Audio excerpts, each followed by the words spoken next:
California.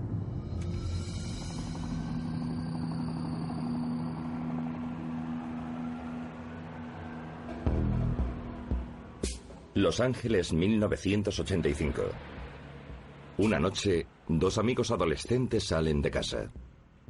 Un chico de 16 años, al que llamaremos Chet para proteger su identidad, acaba de sacar el permiso de conducir. Se va con su mejor amigo a explorar un lugar que está fuera de los límites. Su objetivo es un silo de misiles desmantelado. En la década de los 50, el ejército estadounidense construyó cerca de Los Ángeles un anillo de 16 silos de misiles Nike. Son misiles antiaéreos situados ahí para defender la próspera industria aeroespacial del sur de California. A principios de los 80 ya se habían cerrado muchos de ellos. Hay pocas cosas más tentadoras para un grupo de adolescentes que la idea de inspeccionar un silo de misiles abandonado. Chet y su amigo saltaron la valla para echar un vistazo. No había mucho que ver, pero se lo pasaban bien explorando. Los chicos se estaban divirtiendo cuando de repente Chet levantó la vista y se fijó en algo. Había unas luces azules en el cielo encima de ellos. Cuando aparecieron las luces azules pensé, es un helicóptero de la policía, nos detendrán por allanamiento. Si fuese un helicóptero, el ruido de los rotores sería ensordecedor. Los chicos no oyeron nada, un silencio absoluto.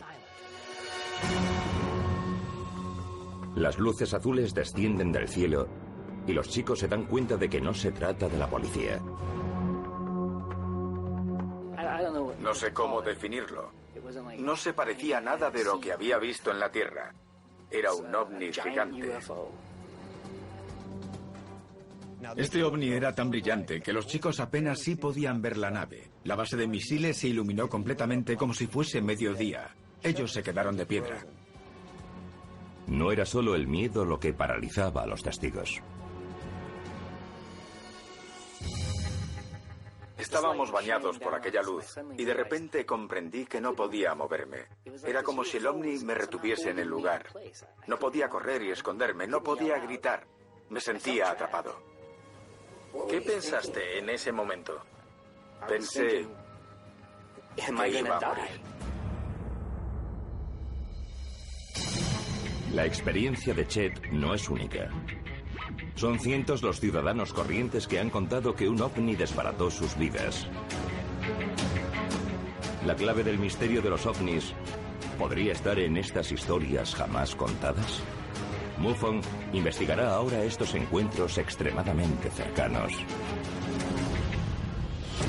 La Mutual UFO Network, conocida como MUFON, es una organización independiente y sin relación con ningún gobierno. Investiga los supuestos avistamientos de ovnis en todo el mundo. Desde hace 5 décadas ha reunido más de 70.000 informes, almacenados en un lugar seguro conocido como Hangar 1. Ahora, por primera vez, MUFON ha ofrecido acceso a su amplio archivo. Estos son los informes del Hangar 1. Hangar 1, archivos extraterrestres. Avistamientos extraordinarios. Los Ángeles, 1985.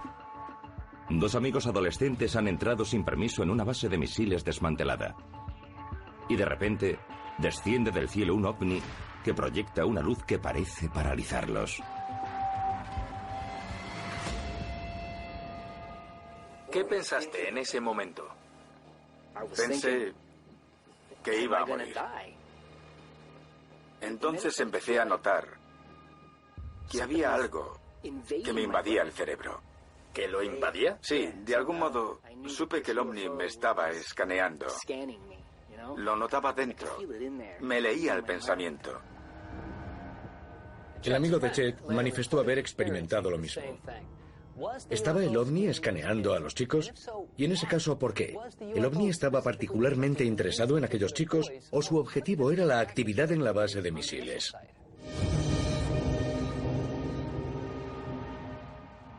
Después de un minuto de lo que los testigos definen como escaneado telepático por parte del ovni, se debilitó la intensa luz que los rodeaba. Los chicos podían volver a moverse.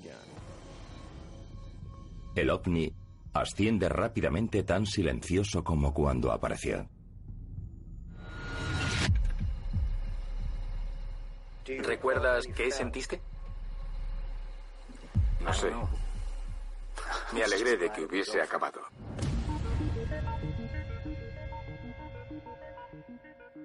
Los adolescentes habían vivido algo sorprendente. Pero ¿qué podían hacer cuando se acabó? Contar su historia sería admitir que allanaron una propiedad del gobierno. Además, temían hacer el ridículo. Así que se la guardaron.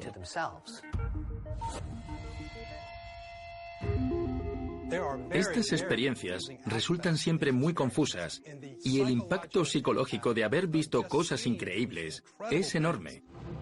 El renacimiento espiritual que supone comprender que no estamos solos en el universo te cambia la vida. Estas historias menos conocidas pueden ser muy importantes porque a menudo corroboran algunos avistamientos más famosos, pero cuando deciden hacerlo público se ve que surge un patrón.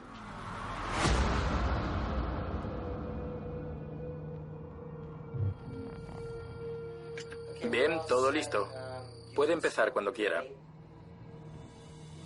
Vale, gracias. Verano de 1970. Lorín Cosentino ve llegar a su hijo montado en la bicicleta. Desde la puerta podía ver que había algún problema.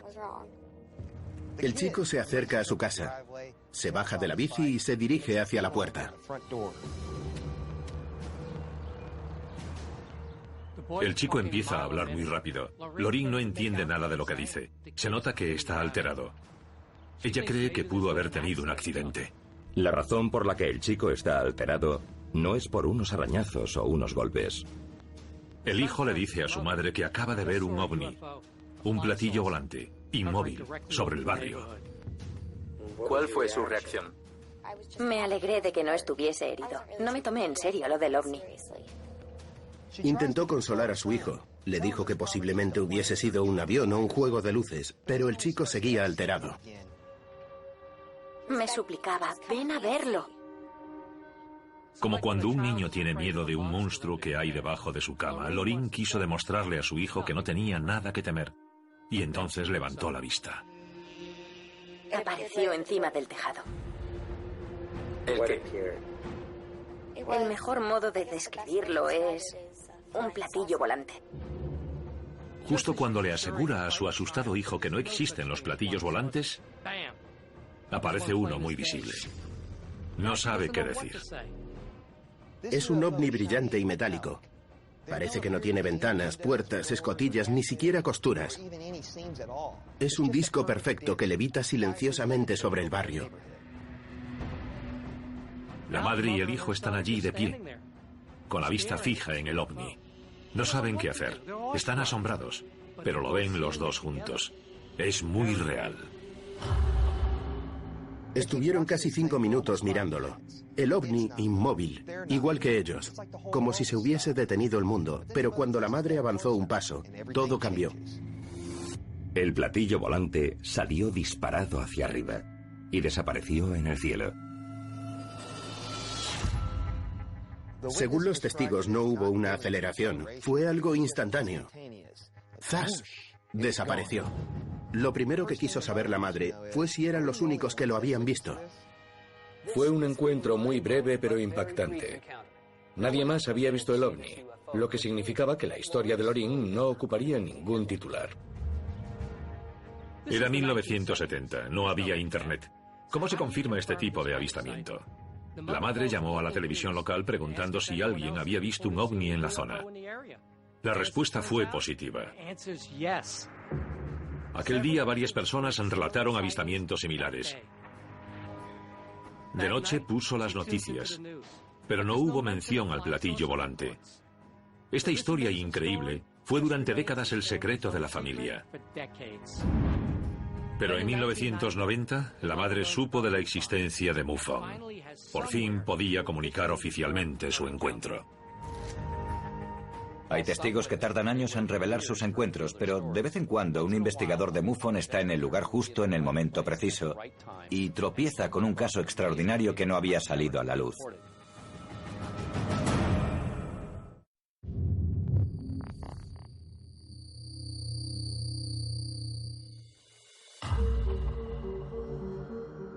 Los archivos de MUFON contienen miles de relatos de ovnis desconocidos para cualquiera que no tuviese acceso a esta caja fuerte.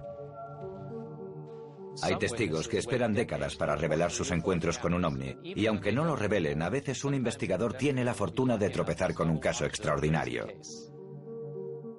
En 1991, Davina Arriska, investigadora de MUFON, recibió un informe en el que había 2 fotos.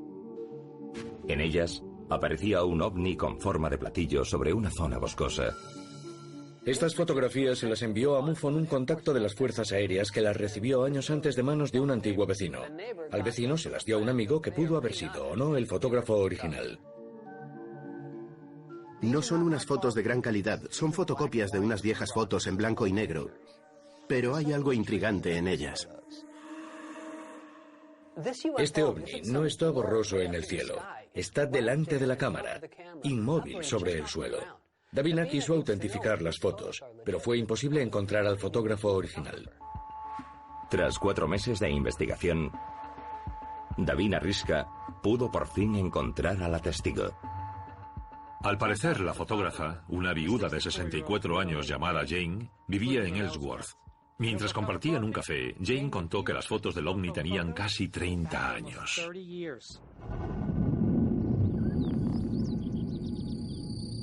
Otoño de 1962. Elk Creek, Dakota del Sur. Jane acompaña a su marido y a su hijo a cazar conejos.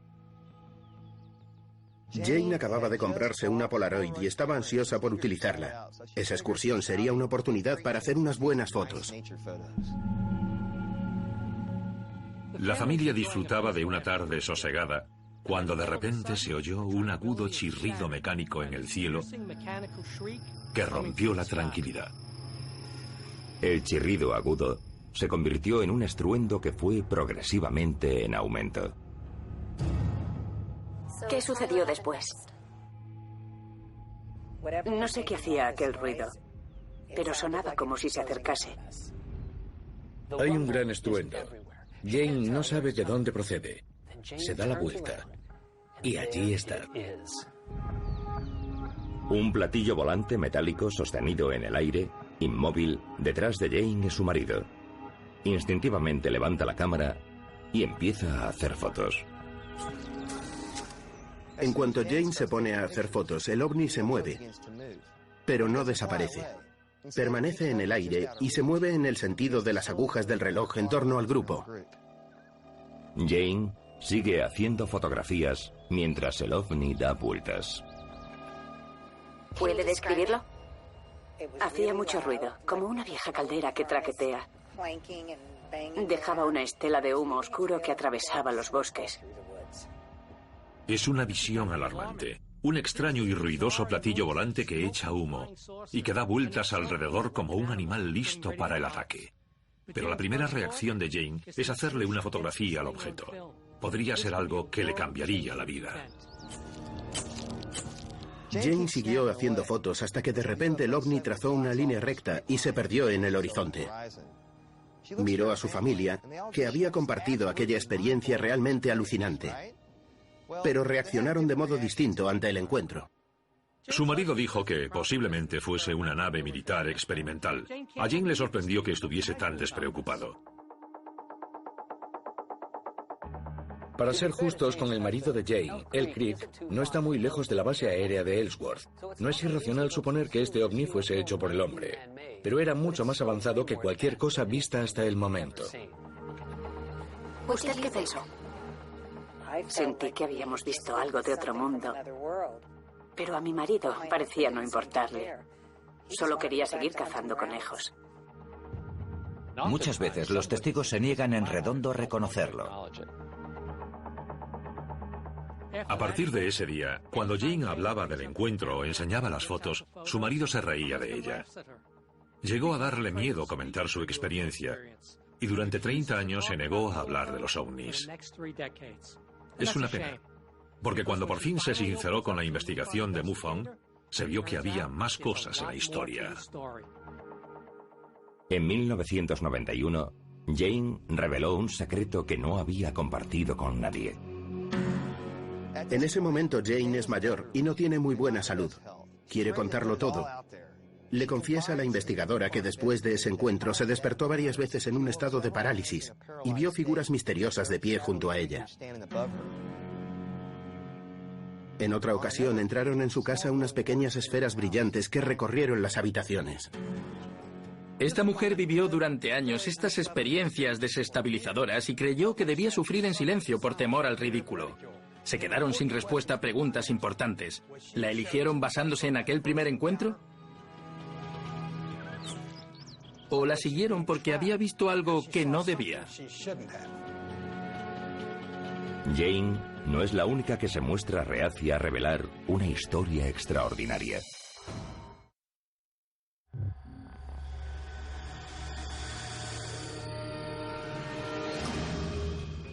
Los investigadores de MUFON han analizado miles de testimonios de avistamientos de ovnis.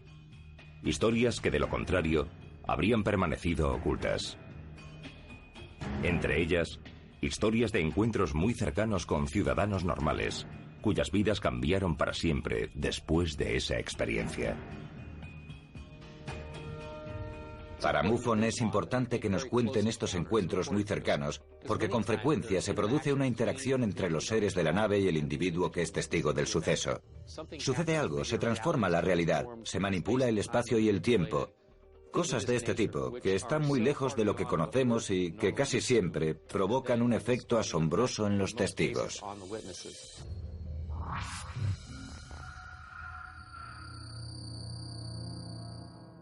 Estamos grabando. Gracias por contárnoslo. No hay de qué. Verano de 1975. William Riley tiene una pequeña granja en Grinnell, Iowa.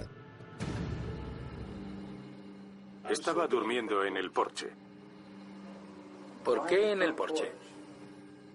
Era una noche muy calurosa. No teníamos aire acondicionado y el porche estaba más fresco que la casa. Riley se despierta de madrugada por un extraño olor que llega hasta el porche donde él se encontraba durmiendo. Riley se despierta pensando, ¿qué es ese olor tan extraño? En una granja hay muchos olores, pero este es desconocido.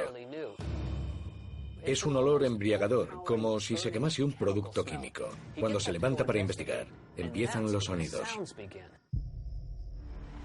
Era un zumbido sordo que recorría toda la granja. Noté que retumbaba el suelo. En ese momento no sabía de qué se trataba, pero tenía miedo de que le pasase algo a la granja. Riley sigue el sonido hasta el granero y descubre con sorpresa su origen. Allí delante, a unos 25 metros de altura, hay una bola gigante de luz naranja. Sus ojos tardan unos segundos en adaptarse y ver que no es solo una bola de luz. La luz procede de una larga nave rectangular que está inmóvil. No tenía ni idea de qué era aquello. Pero al cabo de unos segundos di un paso hacia adelante y el ovni retrocedió. ¿Retrocedió? Sí, retrocedió la misma distancia que había avanzado yo. Después retrocedí y el objeto volvió a su posición original. Esto es muy interesante, porque parece una interacción directa entre un humano y un ovni. Tenemos en el archivo muchos informes en los que el testigo resulta quemado, enfermo o lesionado por acercarse demasiado a un ovni. Es posible que este baile se deba a que el ovni trataba de proteger al testigo. Riley siguió intentando interaccionar con el ovni hasta que la nave hizo un movimiento inesperado. El ovni dejó de bailar y de repente lanzó docenas de proyectiles brillantes en todas direcciones. No sabía qué estaba pasando. ¿Me estaban atacando? ¿El ovni quería freírnos a mí y a mi granja? Se temía lo peor, pero después vi que los proyectiles se quedaban suspendidos en el aire. Era como una sesión de fuegos artificiales. Las esferas luminosas fueron acercándose lentamente al suelo, pero se desvanecieron por completo antes de tocarlo. Esa sesión de fuego se detuvo tan repentinamente como había empezado. El ovni se quedó totalmente a oscuras. Se oyó una fuerte sacudida, como si hubiesen movido un interruptor gigante. Después salió disparado hacia el cielo y desapareció. No volví a verlo.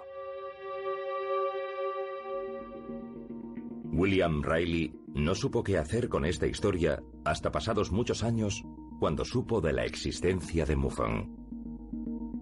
He aquí un hombre que tuvo una experiencia alucinante solo, en plena noche. Este caso no salió en las portadas de los periódicos, a pesar de ser un encuentro fascinante. Con este encuentro en los archivos de MUFON, algún día este suceso aparentemente casual será una pieza importante en un rompecabezas más grande.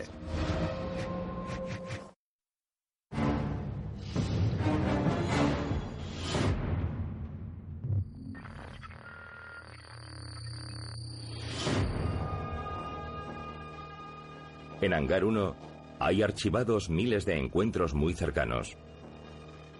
Sucesos que han llegado a MUFON de boca de testigos que inicialmente se mostraron remisos.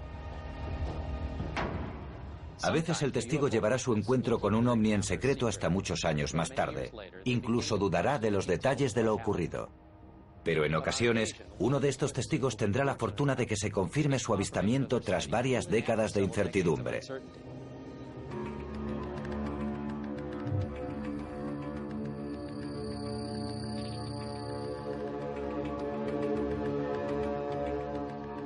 Agosto de 1977. Simon Quinn, alumno de instituto, disfruta de una noche de verano en el exterior de la casa de su familia en Long Island. Simon está en el jardín con su hermano, su hermana, un primo y la novia de su hermano. Simon se distrae con algo raro que ve en el cielo.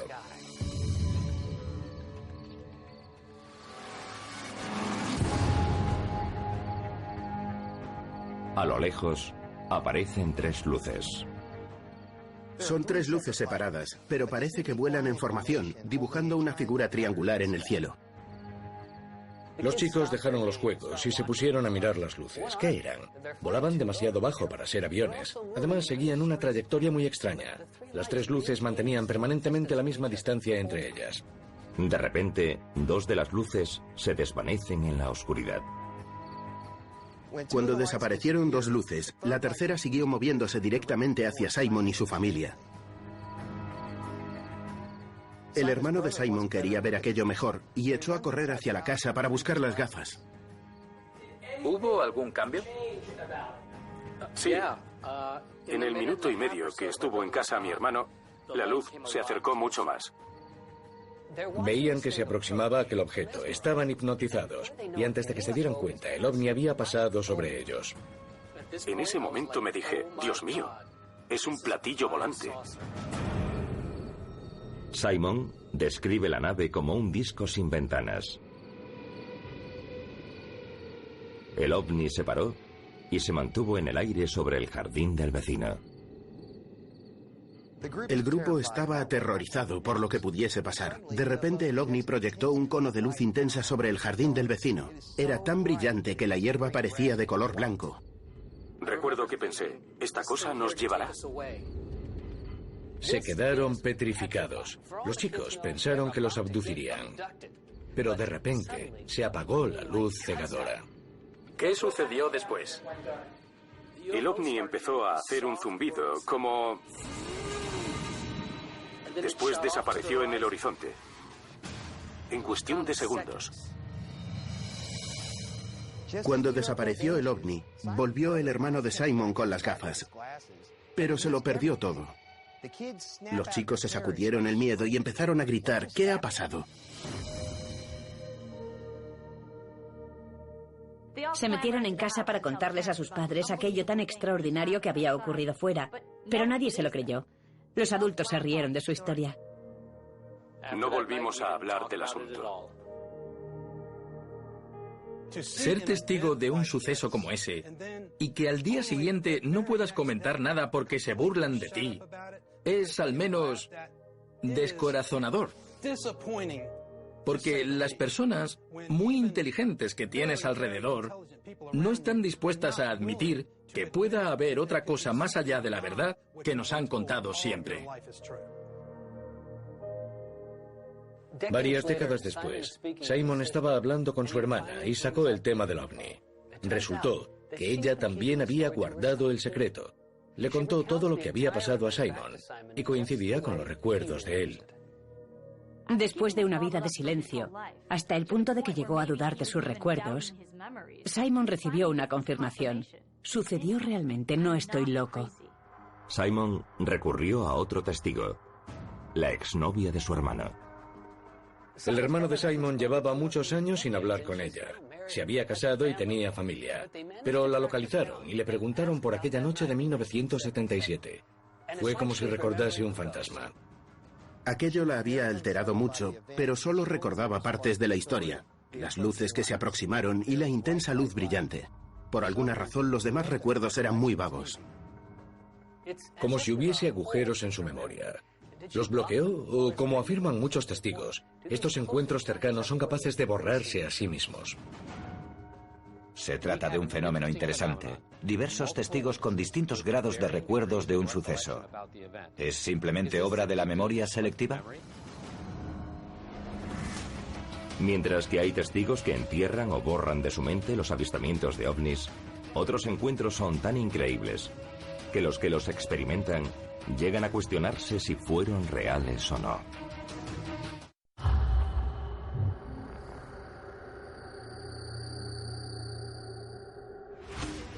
Los archivos de MUFON contienen miles de encuentros cercanos entre ciudadanos normales y ovnis extraordinarios. Estos relatos alucinantes jamás contados tienen la capacidad de arrojar luz sobre el misterio de los ovnis. Entre ellos, un avistamiento que es anterior al principal misterio de la ufología en la historia de los Estados Unidos.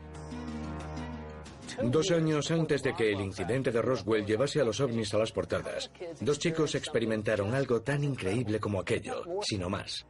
La diferencia es que su historia solo existe en un archivo de MUFON. Pero si pones juntos todos estos casos, aparece un patrón de encuentros increíbles que suceden con mucha más frecuencia de la que imaginamos.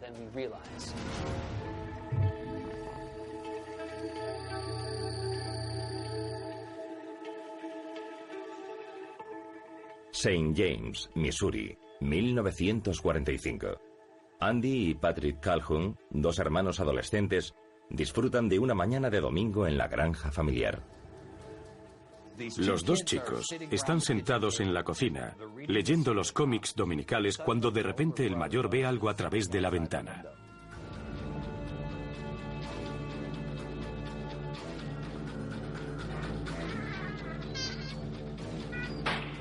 El hermano mayor sale disparado de la casa. El pequeño lo sigue y lo encuentra de pie delante del garaje mirando hacia el tejado. Encima del garaje de la casa familiar hay un pequeño platillo volante. El objeto oscilaba en el aire, como si fuese muy ligero. Por si no fuese suficiente ver un ovni, los hermanos pueden ver el interior de la cúpula del ovni, y dentro hay un piloto. No es como sería de esperar.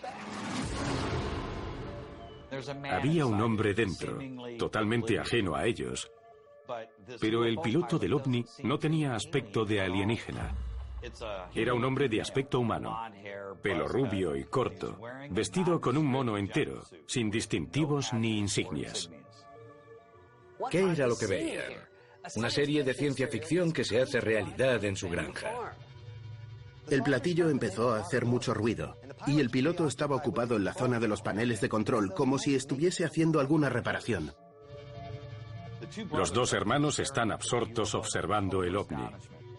Estamos en 1945 y tienen delante una especie de sistema de propulsión antigravitacional. No hay propulsores ni motores, nada. Pero el platillo está equipado con una tecnología que lo mantiene suspendido en el aire. El piloto se da cuenta de que tiene público. ¿Qué hizo el piloto? En cuanto me vio, reaccionó como si no debiesen verlo. El piloto bajó la vista y vio a los 2 chicos con los ojos clavados en él. Se asustó, dejó lo que estaba haciendo, cogió los controles y el ovni se largó. Desapareció en un instante. Patrick y Andy no volvieron a ver el ovni, ni nada semejante. siguen sin saber exactamente qué vieron en la granja aquel día o qué significaba. Me parece que era de fabricación americana. El piloto tenía pinta de americano. El piloto parecía muy humano, pero en aquella época no existía una tecnología igual. Puede argumentarse que era una nave fabricada con ingeniería inversa. Pero si Roswell marcó el inicio de la ingeniería inversa de los ovnis, ¿cómo se explica el vuelo de esta nave 2 años antes de lo de Roswell? ¿Cómo podían disponer de esa tecnología antes de Roswell? ¿Y cuánto se tardaría en fabricar una versión propia? He aquí la gran pregunta. No lo imagino posible en el 45 ni varios años después. El auténtico problema es seguirle la pista. Tenemos un ovni con una tecnología muy avanzada que no corresponde ni a esta época ni a este lugar. ¿Es posible que el piloto del ovni fuese un viajero en el tiempo? Una hipótesis es que estos seres somos nosotros en el futuro y hemos vuelto atrás. Resulta difícil de creer, pero si hablamos de ufología, es posible cualquier cosa. No sé si en 1945 los chicos pensaron en viajes en el tiempo o en alienígenas. Al final no supieron qué decir, así que no dijeron nada. Se guardaron para sí la experiencia hasta la edad adulta, cuando uno se convirtió en ingeniero aeroespacial y el otro en alcalde de una gran ciudad de Missouri.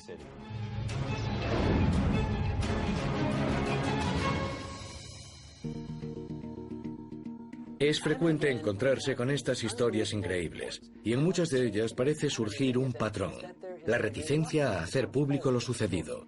Los testigos sienten temor o sus propias historias les resultan demasiado difíciles de creer.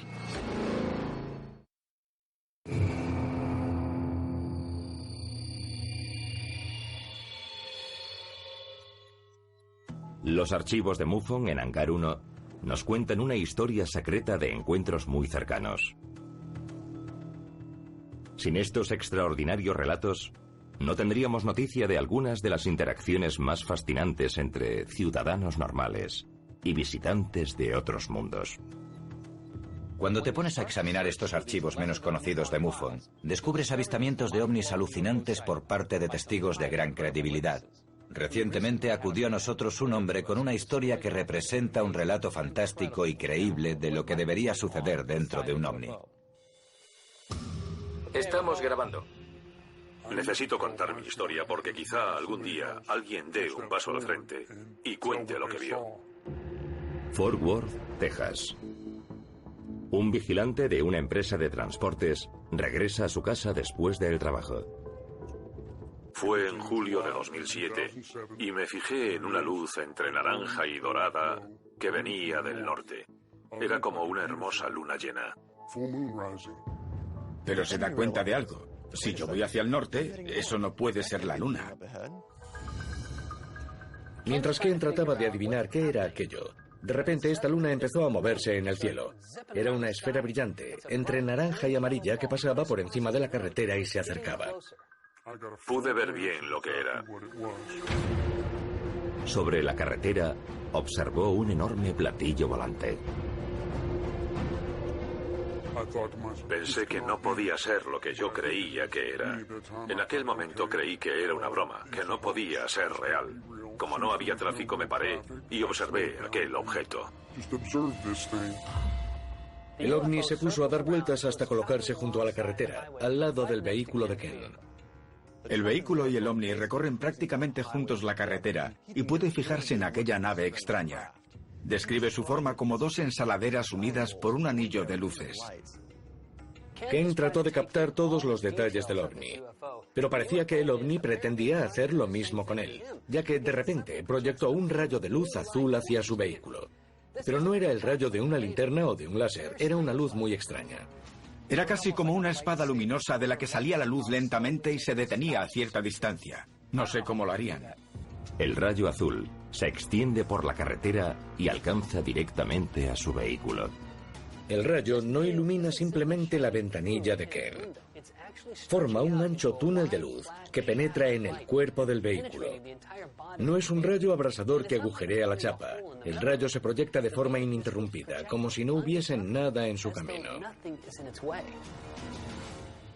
No sabía qué pensar. No notaba calor. No oía ningún ruido. No había vibraciones, ni tintineos. No había nada. No dañó ni paró el motor del vehículo, no cambió nada. Ni siquiera hubo interferencias en la radio. Estaba allí simplemente. Hizo lo que hizo y desapareció. Contó que aquella luz los atravesaba como si los estuviese escaneando. Más tarde lanzaría la hipótesis de que estaría valorando su nivel de amenaza. Una vez hecho el escaneado, el rayo azul se retrajo al interior del ovni. Lo que pasó a continuación es extraordinario. Mientras Ken se movía a la par que el platillo volante, vio movimiento en el lateral de la nave. Miré hacia un lado. Vi una ventana. O una puerta. Un gran rectángulo que se abría en la nave. Ken pretendía entender aquella extraña nave, y de repente le permitieron echar un vistazo dentro del corazón del misterio. Lo que vio lo dejó sin palabras. Había 5 seres en la nave. 2 muy altos y 3 pequeños. Los conocemos como los Grey. Los otros eran el doble de altos. Tenían la cabeza muy delgada, los ojos con forma de almendra. Vi algo que me tranquilizó, que todos estaban cogidos de las manos. Lo único que me pasó por la cabeza fue que se preocupaban unos de otros, así que no podían ser peligrosos. Fue el momento más maravilloso de mi vida. Imagínenselo. Conducen de vuelta a casa y de repente se encuentran cruzando la mirada con un grupo de extraterrestres. ¿Cómo se cuenta algo semejante? ¿Quién va a creerlo? En este tipo de casos es particularmente importante la credibilidad del testigo. Accedió a ser objeto de una investigación. Es un veterano militar con 16 años de servicio destacado, sin antecedentes. Y no pretende llamar la atención con este encuentro.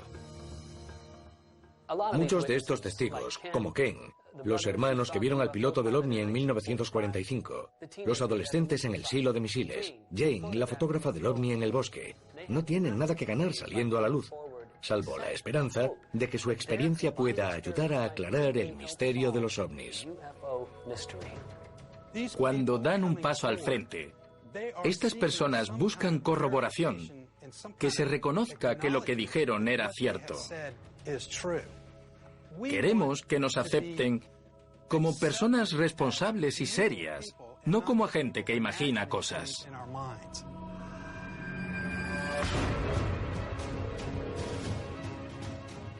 Hay miles de avistamientos similares sin investigar en los archivos de Hangar 1. Relatos increíbles de ciudadanos normales que pretenden saber si es real lo que experimentaron. Pregúntenles a sus amigos y familiares si han vivido un encuentro cercano. Podrían llevarse una sorpresa.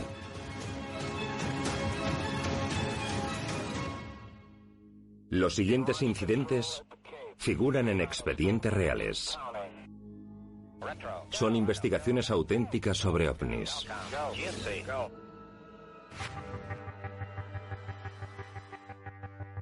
Ignition sequence start. 6, 5, 4, 3, 2, 1. All engine running. Liftoff. We have a liftoff. 32 minutes past the hour. Liftoff on Apollo 11.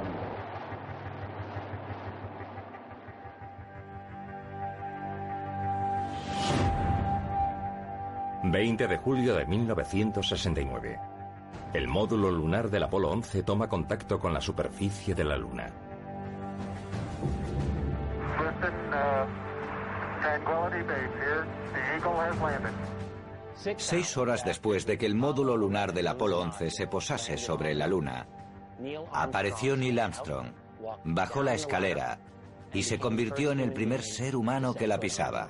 It's one small step for man, one giant leap for mankind. Este momento se retransmite en directo para todo el mundo. Al cabo de 19 minutos, Buzz Aldrin se une a Neil Armstrong en la superficie lunar.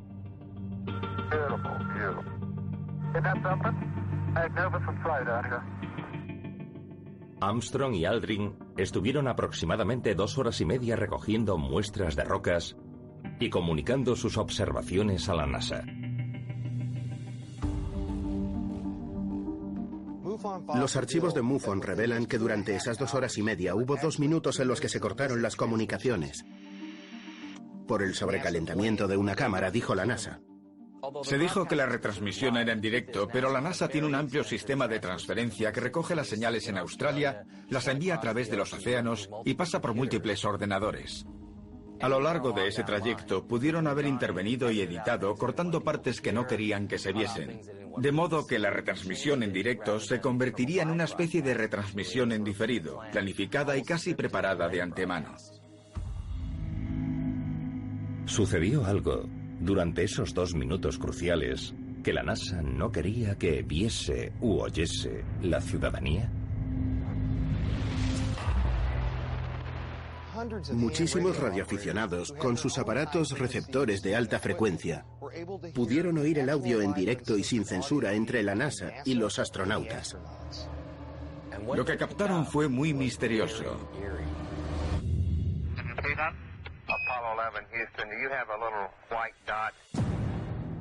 La NASA preguntó, ¿qué es eso?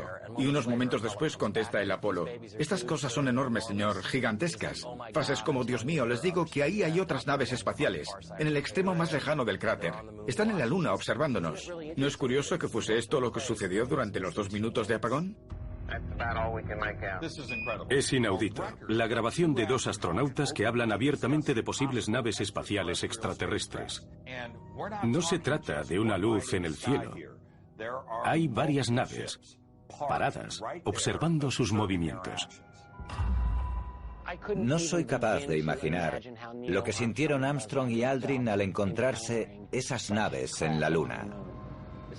Tuvo que ser lo más impresionante y espeluznante que habrán visto en su vida. La NASA nunca admitió oficialmente este presunto avistamiento por parte de los tripulantes del Apolo 11. Pero es una más de las muchas observaciones extrañas en la superficie lunar. ¿El gobierno estadounidense y la NASA tienen conocimiento de extraterrestres en la Luna e incluso en Marte? MUFON abre sus archivos. La Mutual UFO Network, conocida como MUFON, es una organización independiente y sin relación con ningún gobierno. Investiga los supuestos avistamientos de ovnis en todo el mundo. Desde hace 5 décadas ha reunido más de 70.000 informes, almacenados en un lugar seguro conocido como Hangar 1. Ahora, por primera vez, MUFON ha ofrecido acceso a su amplio archivo. Estos son los informes del Hangar 1. Hangar 1, archivos extraterrestres. La cara oculta de la Luna.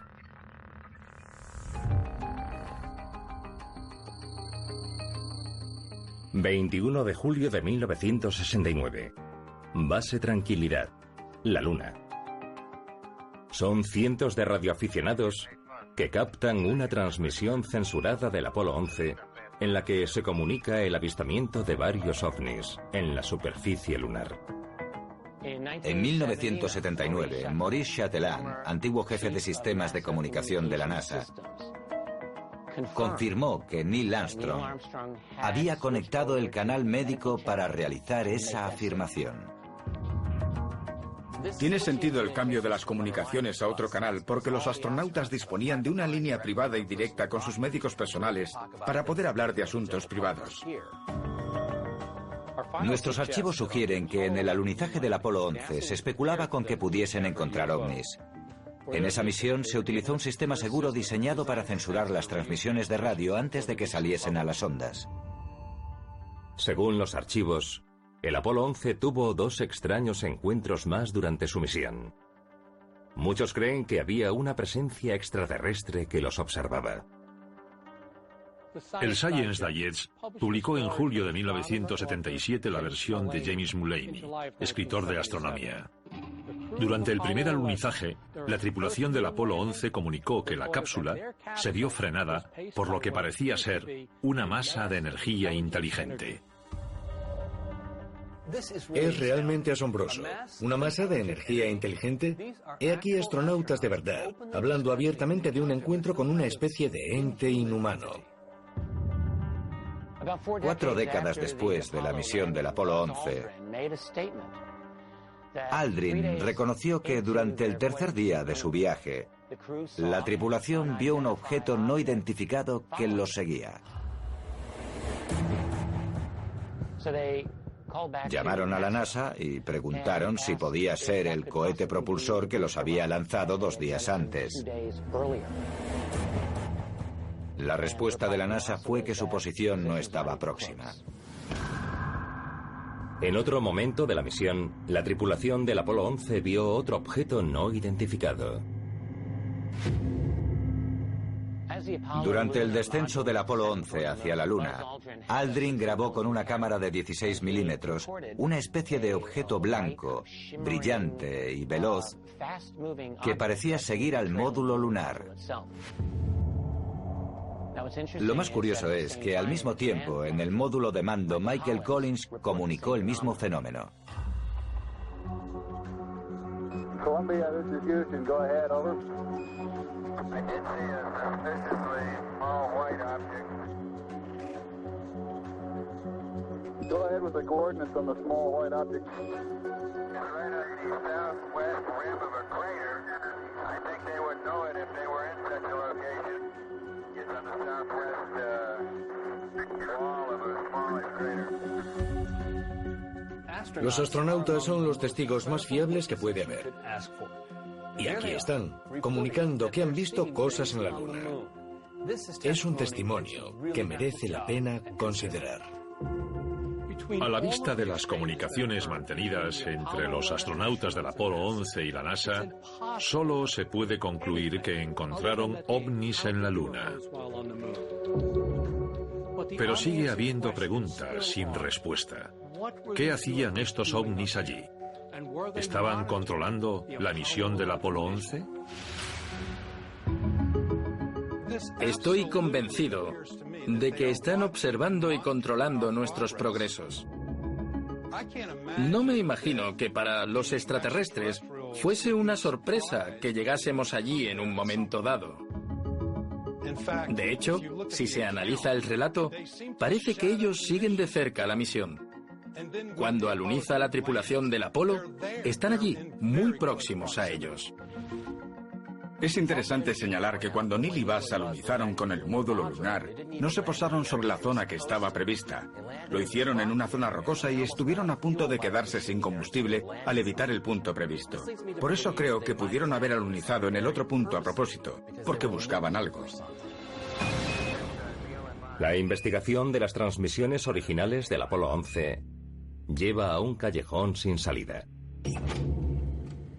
Si buscamos las cintas originales del alunizaje del Apolo 11, la NASA afirma que esas cintas se perdieron. Eso significa que nadie podrá nunca ver lo que sucedió realmente allí, y nadie podrá reconstruir o entender lo que vieron Neil y Buzz en la superficie lunar. Es muy triste, pero real, que haya demasiada gente que se conforme con la excusa del extravío de las cintas. El gobierno lo sabe y pretende apaciguar a los ciudadanos con las excusas más peregrinas, que es por lo que tenemos que alzar la voz y seguir presionando a los poderosos. Es evidente que la misión del Apolo 11 tiene una importancia histórica absoluta, pero creo que en buena medida se diseñó para descubrir qué o quién estaba en la Luna. El Apolo 11 encontró las primeras pruebas evidentes de una presencia extraterrestre en la Luna.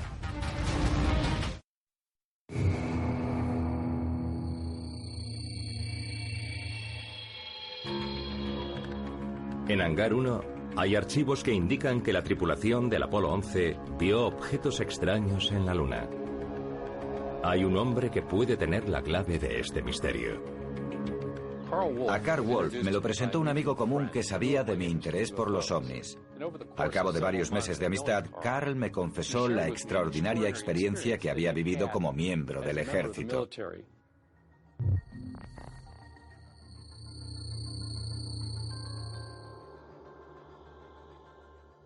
Me llamo Carl Wolf. En 1966 yo pertenecí al grupo técnico de reconocimiento número 44 en la base aérea de Langley, Virginia.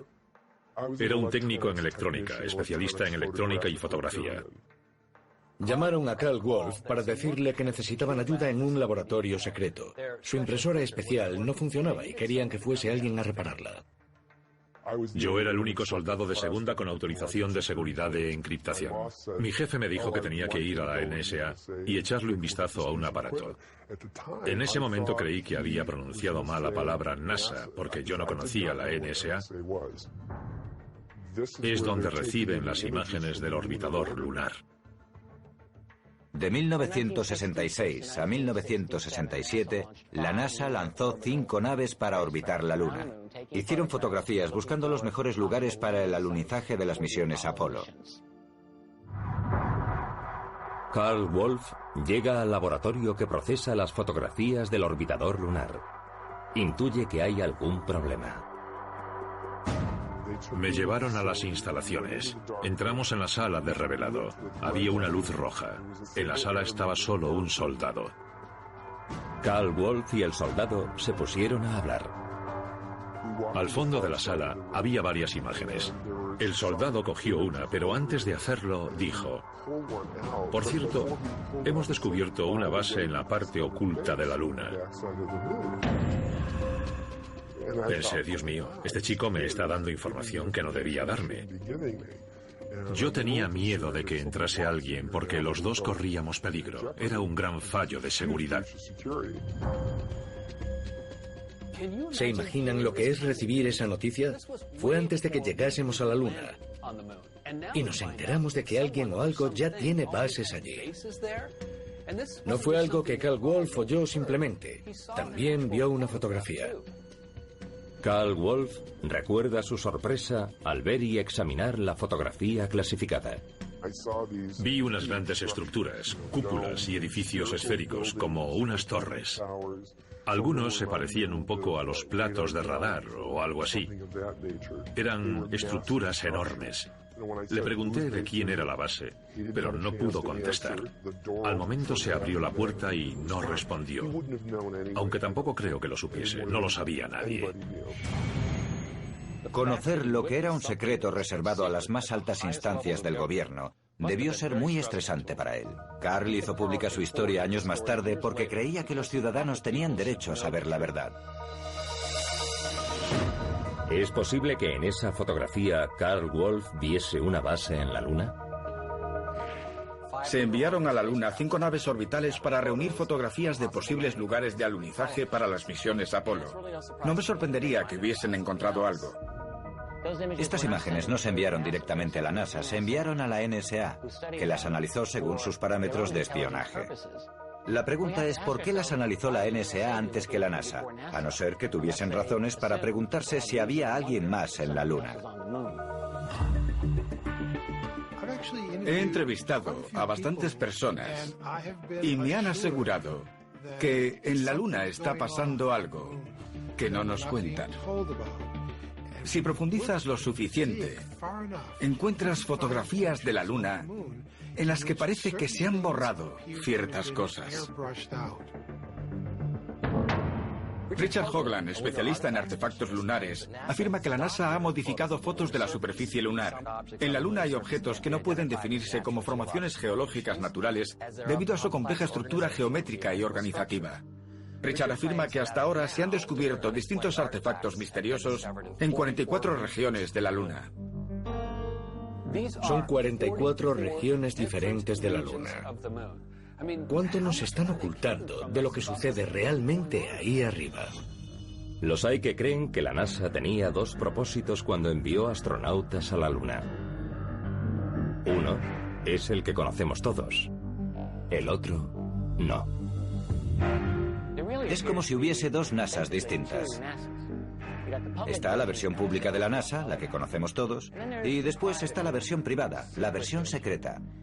Parece ser una organización que usa a la NASA como tapadera, que recoge objetos y todo tipo de datos relacionados con otras inteligencias que puede haber en la Luna.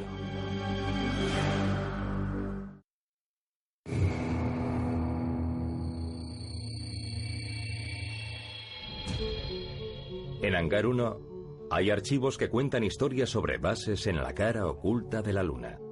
Si esto es cierto, ¿están acaso ocupadas por extraterrestres que nos observan a distancia? Es una idea que puede no ser tan descabellada como suena.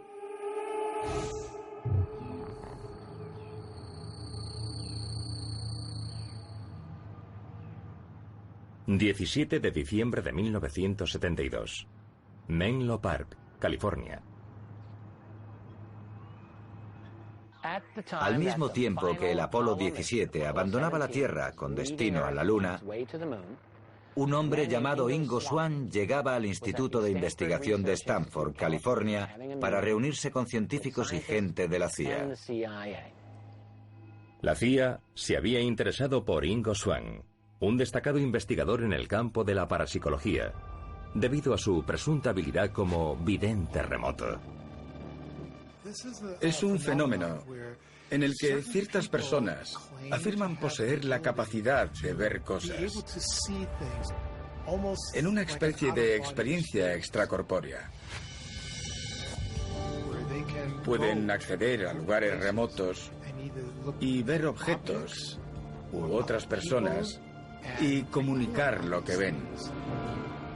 Es bien sabido que la CIA y la Unión Soviética se embarcaron en experimentos de esta índole, porque si encuentras a alguien capaz de salir de su cuerpo para ayudar a localizar, por ejemplo, submarinos enemigos, sería una bendición para los militares. Ingo Swann superó con nota las pruebas de la CIA.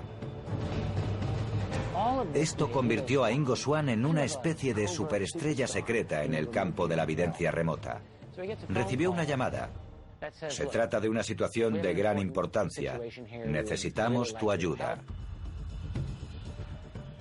2 días después, un coche sin distintivos recoge a Swann y le cubren la cara con una máscara para que no sepa a dónde va.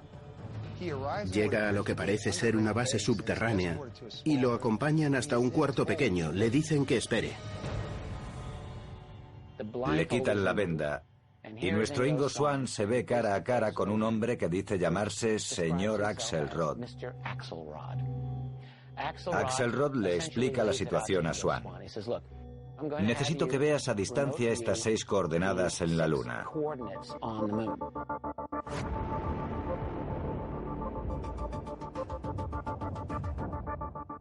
Empieza a describir lo que ve en la Luna. Ve lo que parecen ser puentes o carreteras. Ve estructuras y edificios. Vio torres y cúpulas.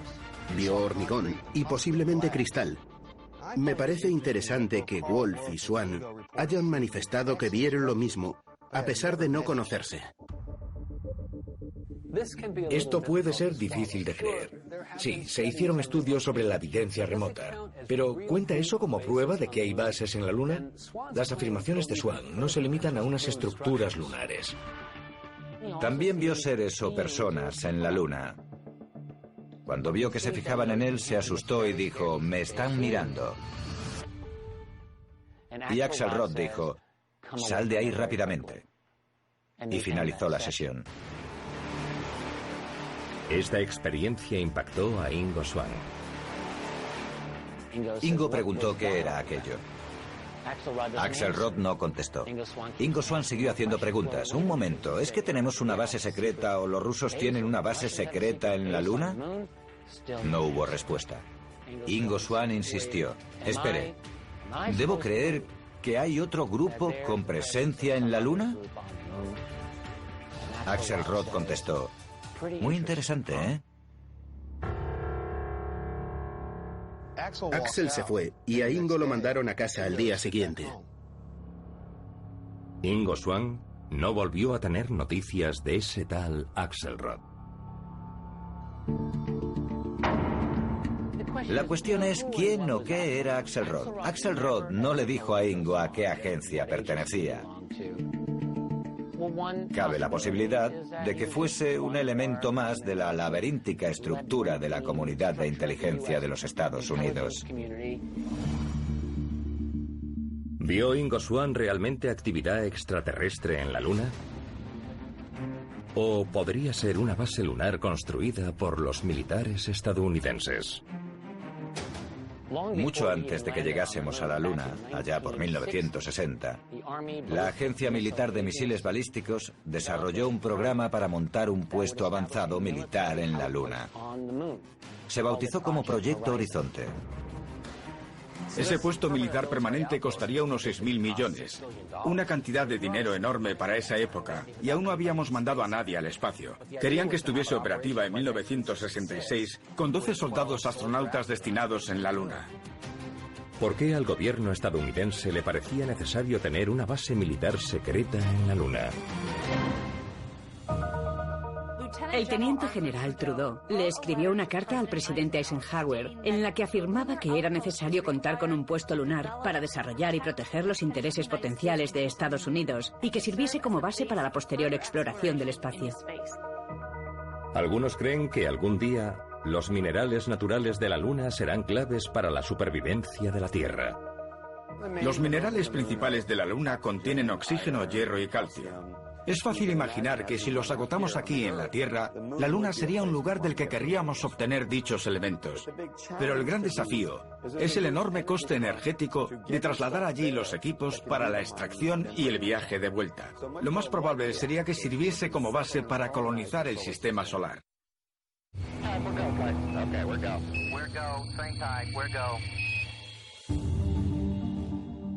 Los archivos de MUFON sugieren que las misiones de los Estados Unidos a la Luna pueden haber tenido objetivos públicos y también secretos. Hay quien cree que pretendíamos montar nuestra propia base lunar. Existen, de hecho, bases secretas en la cara oculta de la Luna que podrían formar parte de una misión de más envergadura para explorar otros planetas. Hay testigos que acudieron a MUFON con relatos increíbles que merecen ser atendidos e investigados. Randy Cramer es uno de esos testigos. El relato de Randy Cramer es el más increíble que he oído en mi vida. Es radical y, sinceramente, no sé cómo catalogarlo. A pesar de que no pueden verificarse las afirmaciones de Randy Cramer, lleva 10 años insistiendo en su versión y los detalles siempre son consistentes.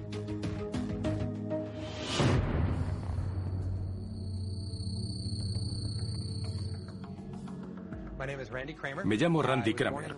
Nací y me crié en Eugene, Oregón.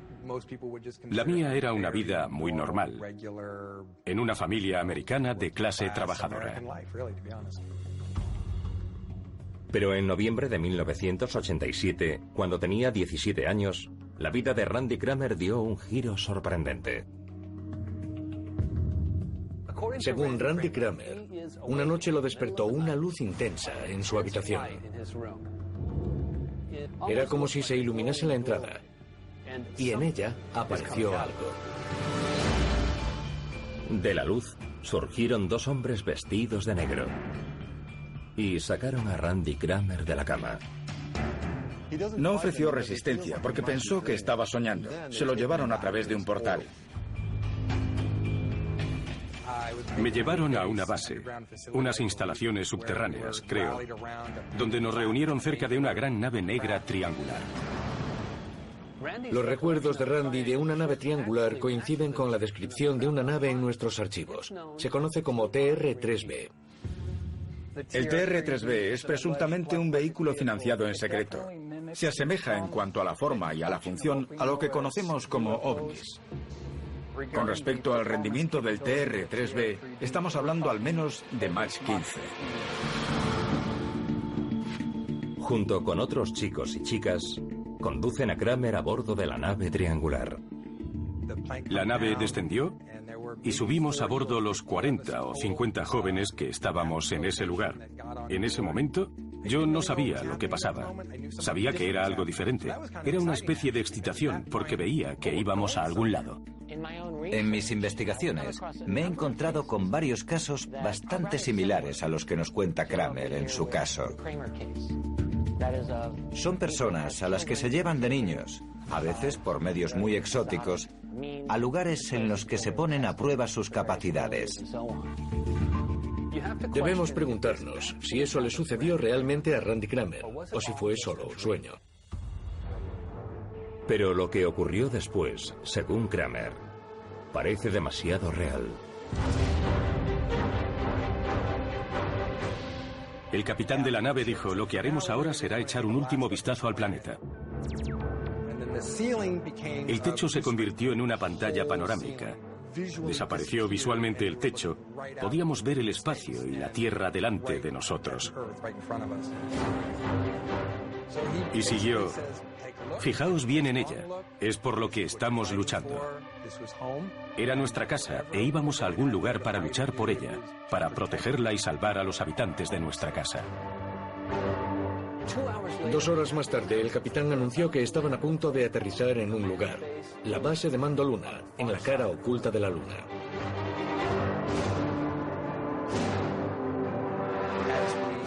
Llegamos al lado oculto y pudimos ver cúpulas y un par de edificios altos. Eran torres de gran tamaño, como un edificio de 50 o 100 pisos. Eran enormes. ¿Podrían ser las mismas estructuras descritas por Ingo Swann en su sesión de evidencia remota? La nave aterrizó y se llevaron a Randy Kramer a uno de estos edificios, donde le comunicaron por qué lo habían elegido. A Randy le dijeron que iba a servir a la humanidad, protegiendo colonias humanas secretas, fuera del planeta. Te incluyen en el programa por un rasgo genético particular que determina que eres mejor para hacer lo que quieren que hagas. Según Randy Kramer, esta misión es parte de una iniciativa ultrasecreta de defensa planetaria. Nos presentaron el contrato que nos uniría y mientras lo firmábamos nos dijeron: esto es el comienzo de un servicio de 20 años. Yo no sabía si tenía que estar esperanzado o preocupado. 20 años no es una instrucción, forma parte de una unidad de defensa interplanetaria en la Luna. Pero la Luna no es la única parada de Kramer.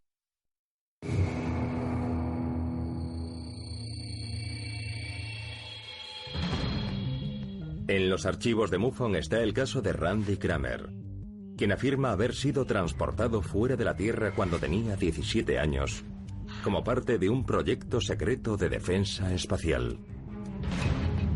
Pero ¿cuál podría ser el propósito de una iniciativa secreta tan colosal?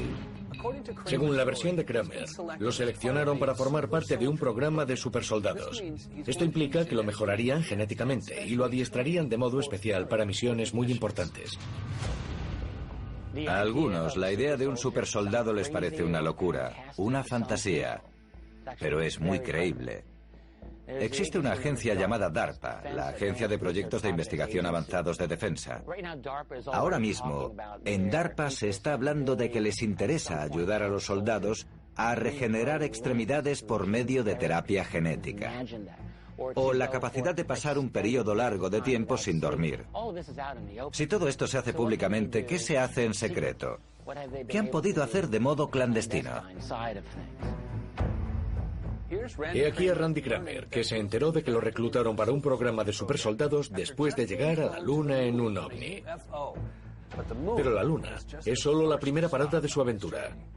Hay cosas aún más extrañas. Randy Kramer cuenta que lo trasladaron a otra nave espacial para llevarlo a un segundo destino. El capitán de la nave dijo: bienvenidos todos a Marte. La nave tomó tierra en la superficie del planeta rojo. Cuando salí, me quedó claro que era real, porque notaba la brisa en la cara y también el sol. Pero tuve que tocarlo, me agaché y lo toqué. Lo primero que hice fue agacharme y coger un puñado de polvo y arena. El viaje desde la Luna hasta un búnker en Marte es donde se descontrola la historia, ¿verdad? Pero al mismo tiempo tenemos pruebas muy recientes de que la idea de tener bases en Marte puede no ser tan descabellada como parece. En 2002, Gary McKinnon, un administrador de sistemas escocés, perpetra el pirateo informático más grande de la historia al infiltrarse en los ordenadores militares de los Estados Unidos y de la NASA. Lo que descubrió puede corroborar el increíble relato de Randy Cramer.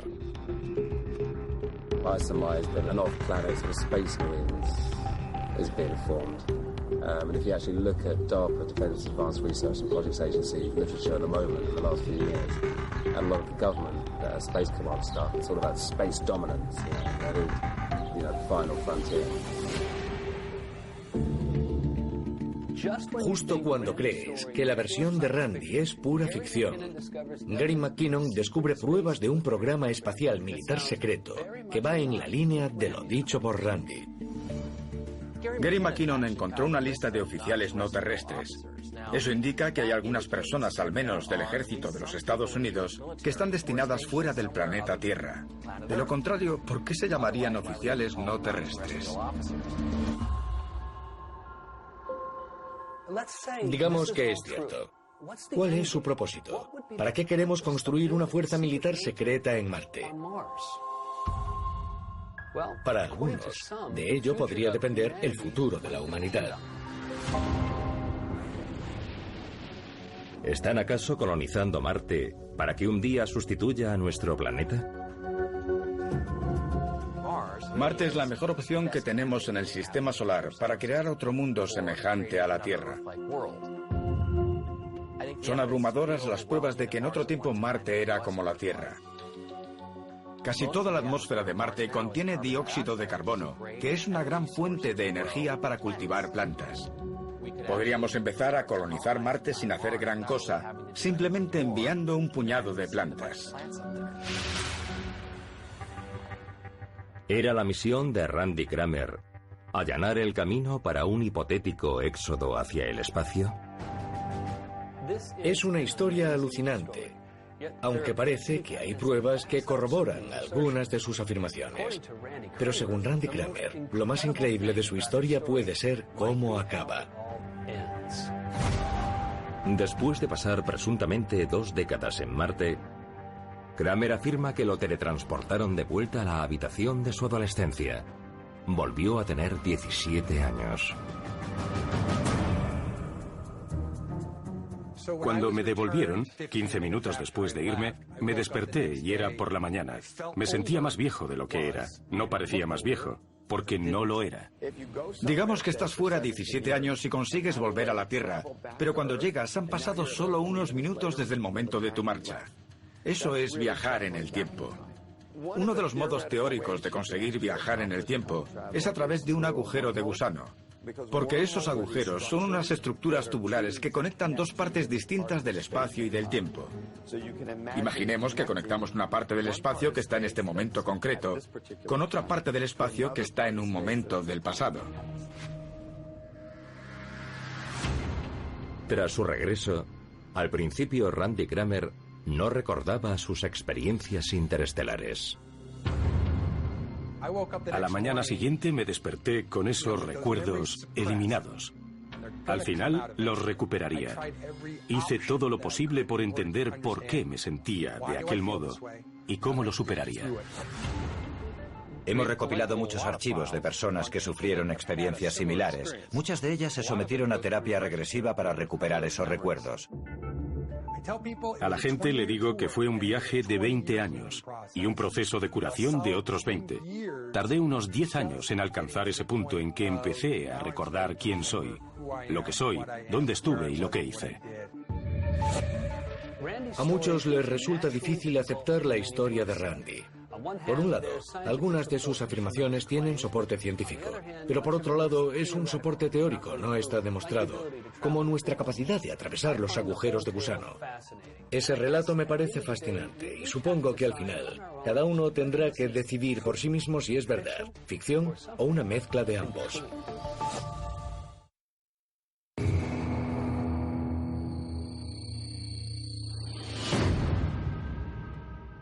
Hangar 1, encontró pruebas sobre instalaciones militares secretas fuera del planeta, incluido el testimonio de Randy Kramer, quien afirma haber participado en un proyecto de defensa secreto con bases en la Luna y en Marte. Subimos a bordo los 40 o 50 jóvenes que estábamos en ese lugar. Nos dijeron, esto es el comienzo de un servicio de 20 años. Si los Estados Unidos disponen de bases interplanetarias, ¿cómo se transportan estas tropas al espacio exterior sin que se dé cuenta nadie? La respuesta podría estar en una base militar que algunos conocen como la nueva Área 51 y punto de partida de las expediciones a otros planetas.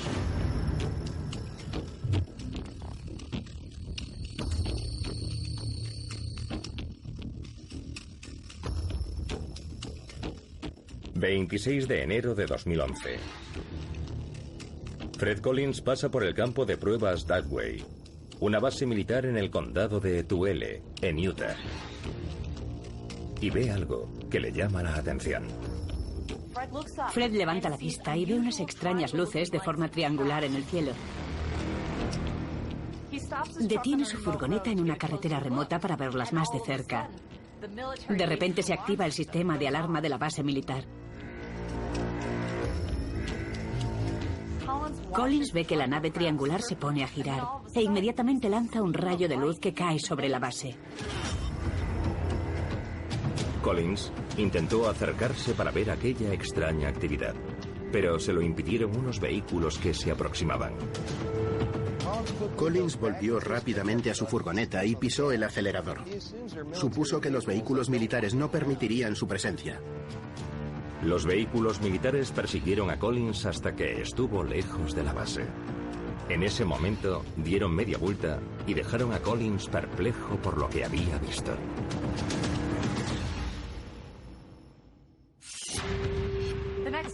Al día siguiente, Collins esperaba ver en las noticias algo sobre las extrañas luces, pero no se dijo nada. Al contrario, se dijo que la base había estado cerrada 12 horas por la desaparición de un vial de gas nervioso. El ejército reconoció el cierre, pero parece probable que desapareciese un vial de gas nervioso en el preciso instante que un civil vio un objeto extraño sobrevolando la base. Esta no fue la primera vez que se vieron luces extrañas encima de Dugway. Tenemos muchos informes de objetos no identificados sobrevolando la base, luces brillantes que desaparecen en el cielo y rumores sobre bases subterráneas secretas. Los rumores sobre el avistamiento de estos triángulos se remontan a los años 60. Es un lugar en el que regularmente se ven objetos en el cielo. Es interesante el diseño de estas naves que sobrevuelan Dugway, porque son del mismo tipo que la nave que, según Randy Kramer, lo llevó al espacio. Además, el campo de pruebas de Dugway está en el lugar ideal para ser un puerto espacial secreto. Además de ocupar una zona inmensa, está rodeado de montañas. Su espacio aéreo está completamente restringido, incluso sobre la atmósfera terrestre. Por otro lado, hay muchos contratistas de defensa en Dugway trabajando en programas de financiación secreta. ¿Podría ser el campo de pruebas de Dugway un puerto espacial secreto oculto a plena vista? Para algunos, este programa podría acabar siendo la clave de nuestra salvación. Miren a su alrededor. Hay muchos indicios de la fragilidad de nuestro planeta.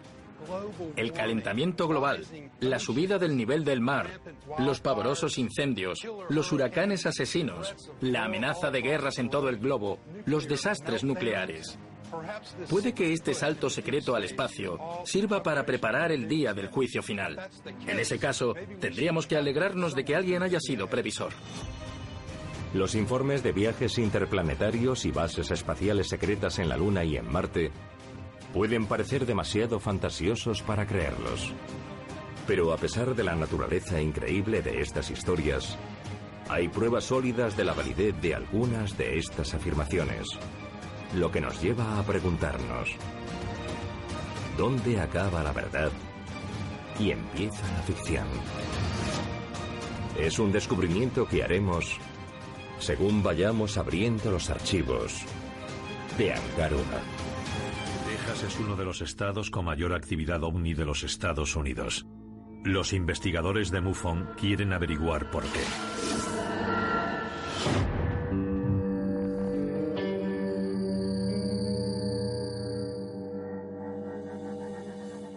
...8 de enero de 2008... Stephenville, Texas. 3 amigos disfrutan juntos de una despejada noche de invierno. Pero su diversión no durará mucho tiempo. Steve Allen trabajaba como piloto en Stephenville. Su amigo Mike lo había invitado a él y a otro amigo a su casa y veían la puesta de sol sentados frente a una hoguera. Steve es piloto y evidentemente siempre está pendiente del cielo. Fue el primero en notar algo extraño. Se lo enseñó inmediatamente a sus amigos Mike y Lance. Vieron acercarse desde el este algo que parecía un objeto gigantesco con 4 luces. Las luces brillaban con mucha intensidad, como una bengala de magnesio. Las luces parecen avanzar a muchísima velocidad. Aunque el objeto se movía muy rápido, no emitía ningún sonido. De repente las luces se detuvieron sobre Stephenville y entonces empezaron a ocurrir cosas muy extrañas. Las luces cambiaron varias veces de posición. Las 2 columnas de luz estallaron en llamas y entonces desaparecieron. No se desvanecieron a lo lejos ni se alejaron a toda velocidad, simplemente desaparecieron por completo.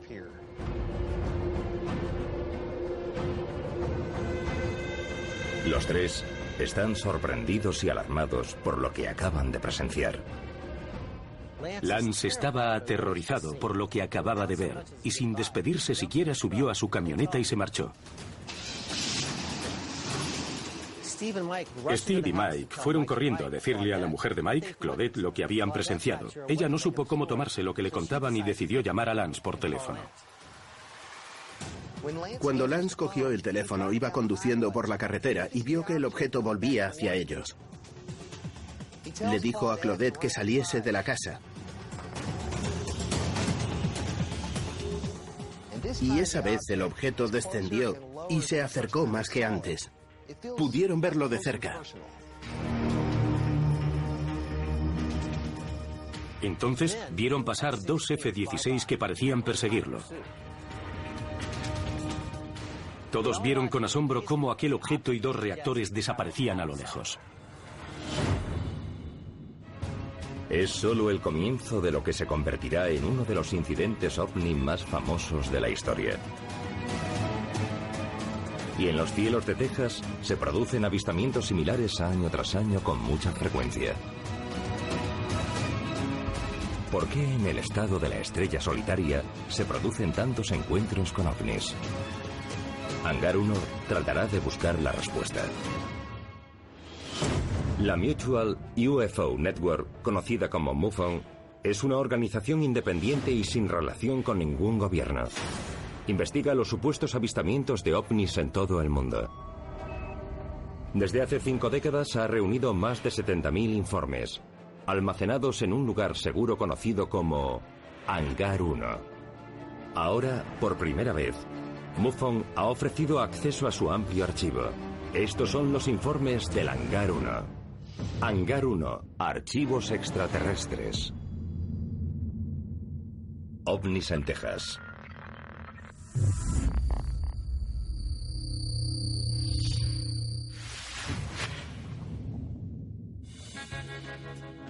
Dicen que todo es más grande en Texas. Los sombreros, las hebillas de los cinturones, el ganado, incluso los avistamientos de ovnis. Y el incidente de Stephenville, que comenzó con el piloto Steve Allen, no es una excepción. Al día siguiente, Steve intentó averiguar qué había visto. Primero se puso en contacto con el aeropuerto de Stephenville para ver si tenían alguna información. Luego con Fort Worth, pero en ninguno tenían respuestas. A continuación, Steve llamó al periódico local para ver si alguna otra persona había informado de los avistamientos. Un reportero local decidió investigar lo que decía Steve, y de repente comenzaron a aparecer testigos. Muchas personas de la zona habían visto aquellas extrañas luces. En cuanto los investigadores de MUFON se enteran de los avistamientos, comienzan una investigación a gran escala. El teléfono del director estatal de MUFON en Texas comenzó a sonar sin parar. Todo el mundo quería respuestas. Formamos un equipo de investigadores que comenzó a entrevistar a los testigos. 17 testigos aceptaron relatar sus avistamientos. Lo que más me gusta del caso de Stephenville es que disponemos de múltiples testimonios sobre el mismo objeto, en el mismo lugar, con las mismas descripciones. Es un caso muy creíble. Se trata de avistamientos muy claros, experimentados por agentes de policía, científicos y vecinos de todas las clases sociales. Creo que este tipo de incidentes son demostraciones. Demostraciones como pavos reales mostrando su plumaje. Armados con numerosos testimonios de testigos presenciales, los investigadores de MUFON buscan pruebas irrefutables. Varios testigos dijeron haber visto reactores persiguiendo a aquel ovni, y los investigadores intentaron que el ejército diese respuestas.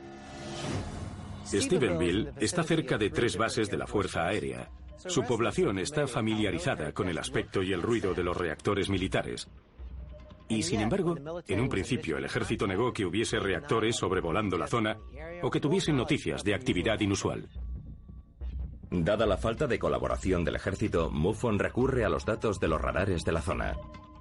MUFON consiguió datos de varias estaciones de radar de la Administración Federal de Aviación, y la información que descubrieron era sorprendente. Los datos de radar indicaban la presencia de objetos no identificados en la zona al mismo tiempo que los avistamientos, pero eso no es todo. También indicaban un posible objetivo. Un ovni se dirigía directamente hacia un espacio aéreo restringido.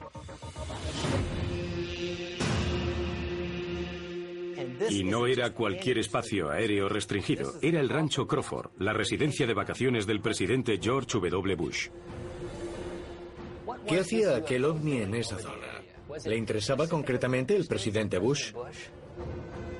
Los datos de radar de la noche del 8 de enero de 2008 también muestran un tráfico inusualmente intenso de aeronaves militares en la zona. Los datos de los radares no indican 1 ni 2, sino 10 reactores militares distintos en la zona durante los avistamientos.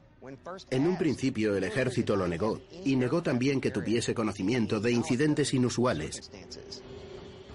Pero al ver que existían pruebas irrefutables, se retractaron de su primera declaración y afirmaron que sí había aeronaves en la zona, aunque solo realizaban una operación de adiestramiento. ¿Enviaron aeronaves militares a proteger el rancho del presidente? Cualquier piloto sabe que quien vuele por un espacio aéreo restringido será obligado a aterrizar o será derribado. Se movía tan rápido que cruzó ese espacio aéreo restringido y desapareció en un instante. ¿Era aquel ovni peligroso? ¿Enviaron aquellos reactores militares como medida defensiva? ¿O quizá el ovni y los reactores coincidieron en el aire a la misma hora por alguna otra razón? Ese encuentro no me sorprende en absoluto. Sé que han enviado reactores para intentar capturarlos, pero nunca han podido acercárselo bastante a ellos. Podían hacer lo que quisiesen y aparecer cuando quisiesen. Se han enviado reactores muchas veces para intentar detenerlos, pero nunca hemos sido capaces de hacerlo. Los incidentes que rodearon los avistamientos de Stephenville siguen siendo un misterio. Pero si exploramos otros encuentros extraordinarios en Texas, surgen nuevas piezas del rompecabezas.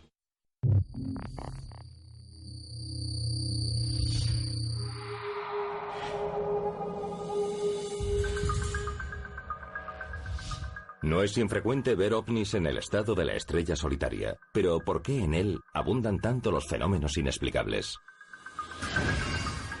Quizá podemos encontrar más pistas en otro caso ocurrido en Texas, en el cual los ovnis resultaron ser algo más que luces en el cielo.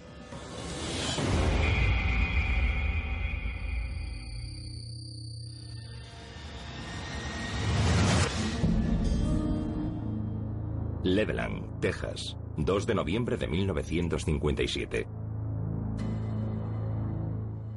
Dos agricultores, Pedro Saucedo y Joe Salad, llamaron al departamento de policía de Leveland para comunicar un avistamiento. Esa noche estaba de servicio el agente A.J. Fowler Así comenzó una noche que terminaría siendo muy extraña. Pedro y Joe iban conduciendo 6,5 kilómetros al oeste de Leveland cuando vieron un destello de luz azul cerca de la carretera. De repente el motor se apagó y su vehículo se detuvo. Y entonces un objeto extraño se acercó a ellos. Cuando se acercó, las luces de mi vehículo se apagaron y el motor se detuvo. Bajé del coche porque tenía miedo. Llamé a Joe, pero no salió. Aquella cosa pasó sobre mí con mucho ruido y una ráfaga de viento. Sonó como un trueno, y el estruendo sacudió mi vehículo. Sentí mucho calor. Me levanté y vi cómo se alejaba hacia Leveland. Cuando el objeto se aleja del vehículo, el motor vuelve a encenderse. Saucedo llama inmediatamente a la policía. El agente Fowler pensó que era una broma, así que ignoró la llamada, pero una hora más tarde recibió otra. Jim Wheeler dijo que estaba a 6,5 metros al este de Leveland cuando vio posado en la carretera un objeto luminoso con forma de huevo. Y al igual que Pedro, dijo que su vehículo se había detenido. Cuando se bajó del coche, el objeto despegó, y al mismo tiempo sus luces desaparecieron. Y de nuevo, el coche vuelve a encenderse en cuanto el objeto se aleja. Primero Pedro y Joe, luego Jim Wheeler, y después muchas más llamadas. Un matrimonio que conducía al noreste de Leveland, otro conductor 18 kilómetros al norte de la ciudad, un estudiante de la Facultad de Tecnología de Texas 16 kilómetros al este de la ciudad, una llamada tras otra. Todos los conductores contaban relatos parecidos. Un objeto extraño en la carretera, el motor se apaga, y cuando el objeto se aleja volando vuelve a encenderse. Para entonces, el Departamento de Policía de Leveland ya está investigando lo sucedido. El agente Fowler comunicó lo que ocurría. El sheriff local y un ayudante empezaron a comprobar los informes del agente Fowler para buscar aquel objeto. A la 1:30 de la madrugada experimentaron personalmente un encuentro.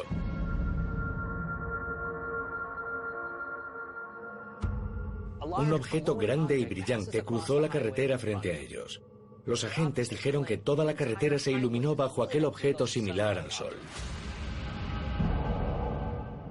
Esa noche el Departamento de Policía de Leveland recibió un total de 15 llamadas y varias más durante los días siguientes.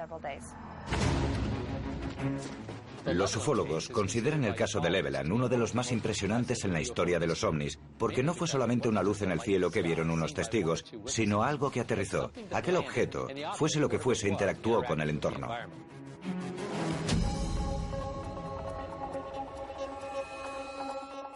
Creo que fue un EMP, un arma de pulso electromagnético.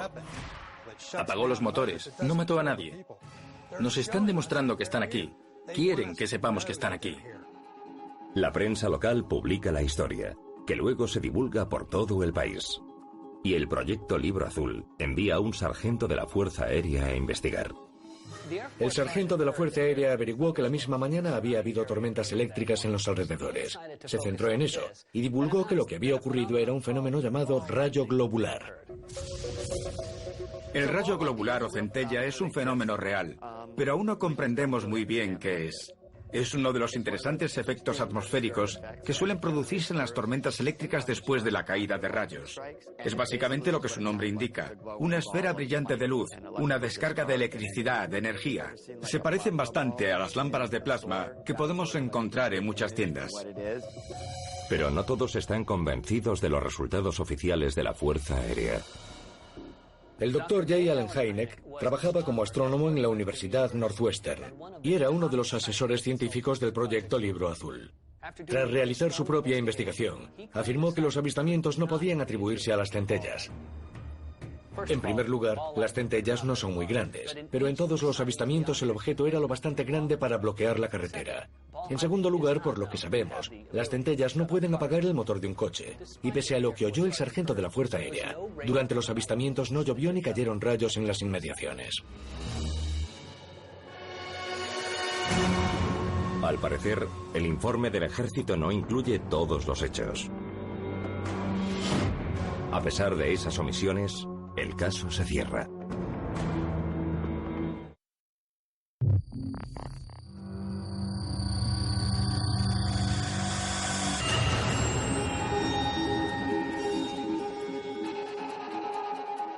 Algunos de los casos de ovnis más enigmáticos de la historia han ocurrido en Texas. ¿Han coincidido esos avistamientos multitudinarios dentro de una zona determinada que permita encontrar un patrón geográfico? Un caso en concreto podría aportar pistas importantes.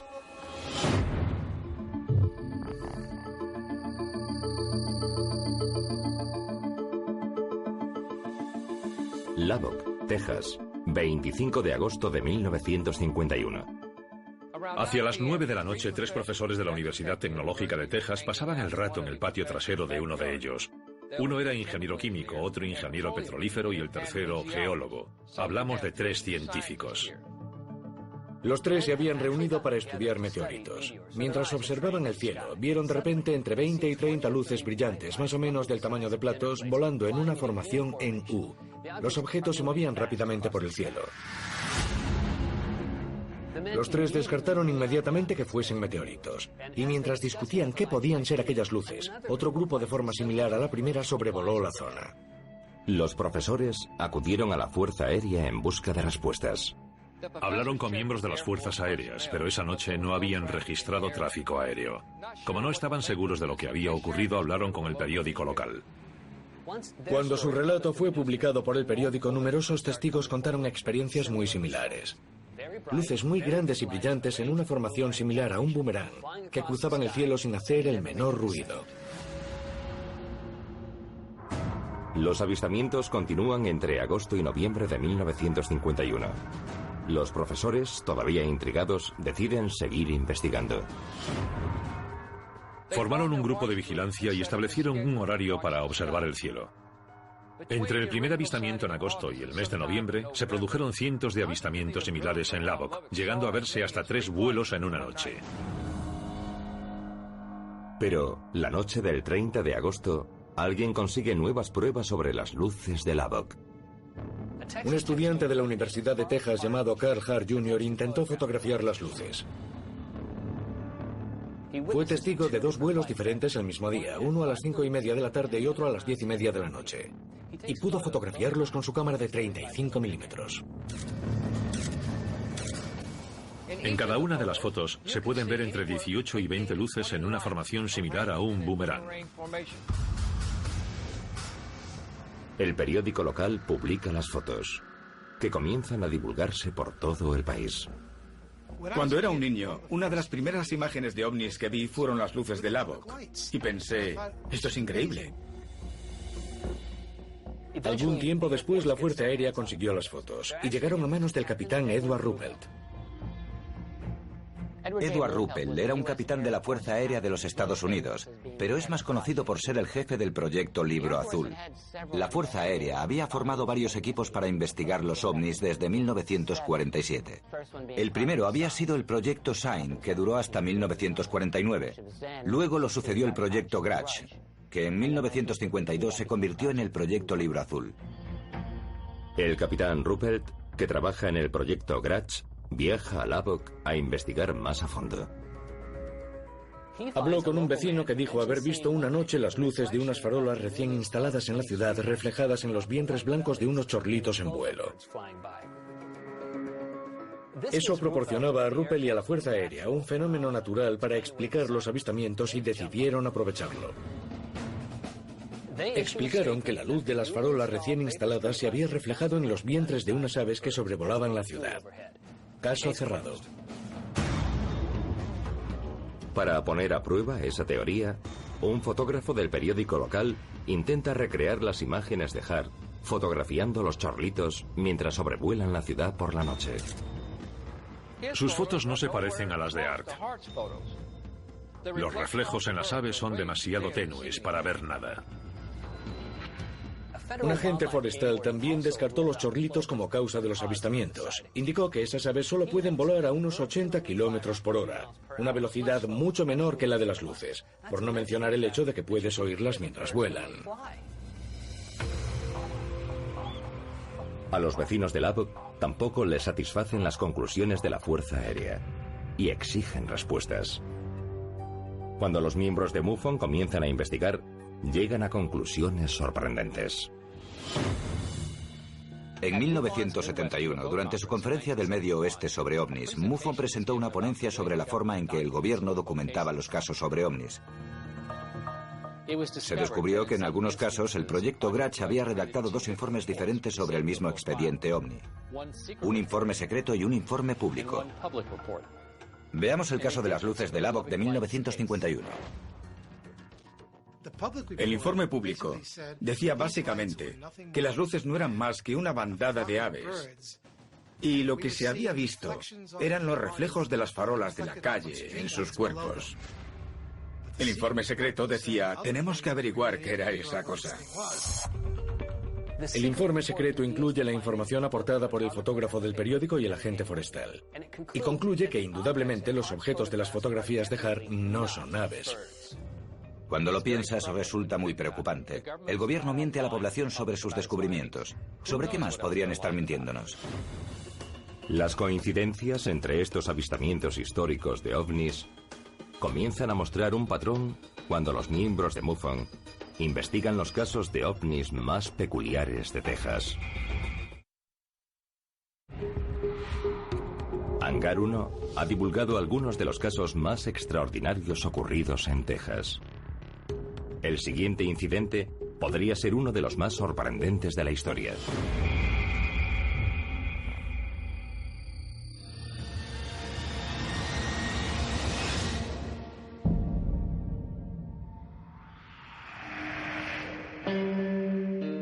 Hoffman, Texas, 29 de diciembre de 1980. Betty Cash y Vicky Landrum volvían a casa con Colby, el nieto de 7 años de Vicky, después de cenar. Hacia las 9 de la noche, cruzaban los densos bosques de Hoffman, Texas, por una remota carretera de 2 carriles. Vieron una luz sobre los árboles y en un principio pensaron que era un avión acercándose al aeropuerto intercontinental de Houston. Pero pocos minutos más tarde esa misma luz estaba mucho más cerca y era muy luminosa. Era un objeto gigantesco, con forma de diamante, y flotaba a la altura de los árboles justo frente a ellos. Emitía una luz brillante y desprendía llamas por su base. Y emitía un calor considerable.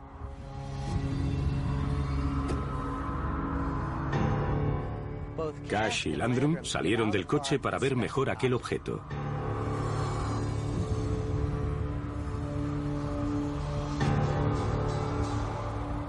Pero Colby estaba aterrorizado y Landrum tuvo que volver rápidamente al coche para tranquilizar al niño. Cash se quedó fuera, fascinada por aquella extraña visión. El calor que emana del objeto es muy intenso. Cash tuvo que usar su abrigo para no quemarse la mano al abrir la puerta.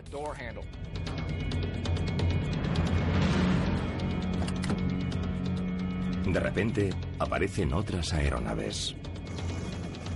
Un grupo de helicópteros TH-47 Chinook rodeó al objeto en formación cerrada. Cash y Landrum vieron cómo el objeto y los helicópteros desaparecían a lo lejos.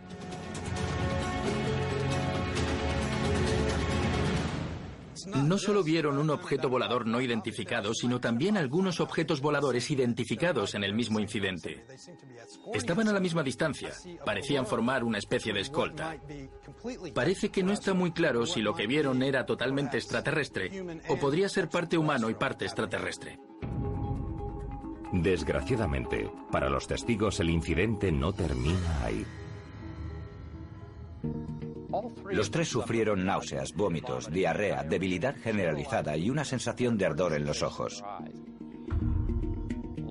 Landrum siguió sufriendo brotes ocasionales toda su vida, pero Cash fue quien pasó más tiempo fuera del coche y sus síntomas empeoraron. Cash tuvo que pasar varias semanas hospitalizada. No podía caminar, perdió grandes trozos de piel, se le cayó todo el pelo. Se le formaron grandes ampollas en la piel y sus ojos se hincharon hasta cerrarse. Landrum y Cash recurrieron a varias organizaciones ufológicas, entre ellas MUFON. MUFON envió los historiales médicos de los testigos a un radiólogo que, tras examinarlos, creyó muy probable que hubiesen sufrido daños secundarios por radiación ionizante y posiblemente también infrarroja o ultravioleta. Para que un ovni pudiese viajar hasta aquí, tendría que disponer de una fuente de energía muy poderosa. Usaría algo similar a nuestros reactores nucleares, quizá con un diseño diferente. Podría emitir radiación a la que estarían expuestas las personas y podría causarles efectos graves. De repente experimentaríamos daños celulares muy rápidos. Se nos caería el pelo o podríamos llegar a padecer algo tan grave como un cáncer. Unos meses después, Vicky Landrum y su nieto encontraron por casualidad a otro posible testigo. Landrum y su nieto vieron un CH-47 volando hacia Dayton. Pudieron acercarse al helicóptero y hablar con el piloto. Y el piloto comentó algo interesante. Dijo que había volado antes hasta esa zona para comprobar si había un ovni con problemas cerca de Hoffman. Landrum le dijo que se alegraba mucho de conocerlo porque había sido una de las personas que aquel ovni había quemado. Cuando el piloto oyó aquello, se calló. Los alejó del helicóptero y se negó a decir nada más. Betty Cash y Vicky Landrum deciden que es hora de llevar su caso directamente al gobierno de los Estados Unidos. Los helicópteros Chinook sugieren que al menos una rama del ejército podría estar relacionada de alguna forma con aquel ovni. Y sin embargo, cuando el departamento del inspector general del ejército entrevistó a Cash y Landrum, dijo que no había pruebas de que los helicópteros perteneciesen al ejército estadounidense. Finalmente, Cash y Landrum contrataron a un abogado y demandaron al gobierno de los Estados Unidos por $20 millones. Los investigadores hicieron un gran esfuerzo por averiguar de dónde procedían los helicópteros, pero ninguna de las bases cercanas a esa zona de Houston dijo tener helicópteros cerca esa noche. La única base que reconoció disponer de una gran patrulla de helicópteros fue el aeródromo militar Gray, ubicado en Fort Hood. La demanda de Cash y Landrum contra el gobierno de los Estados Unidos no prosperó. En 1986 el caso fue desestimado por un juez federal de primera instancia, que afirmó que no había pruebas suficientes para demostrar que los helicópteros estaban relacionados con el gobierno. Y las autoridades militares declararon que las Fuerzas Armadas no disponían de ninguna aeronave de gran tamaño con forma de diamante. El caso fue cerrado, pero siguen existiendo dudas. ¿Podrían aquellos helicópteros formar parte de una operación militar secreta para capturar ovnis? Quizá podamos encontrar respuestas a este misterio en Fort Hood, Texas.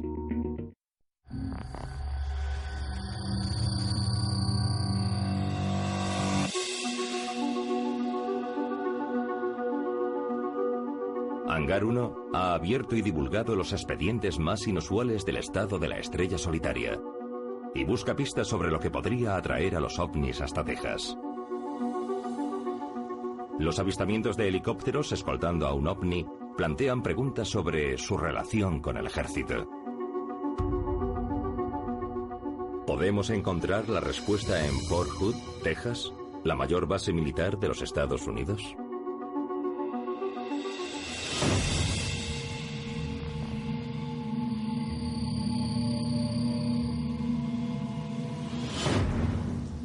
Verano de 1975.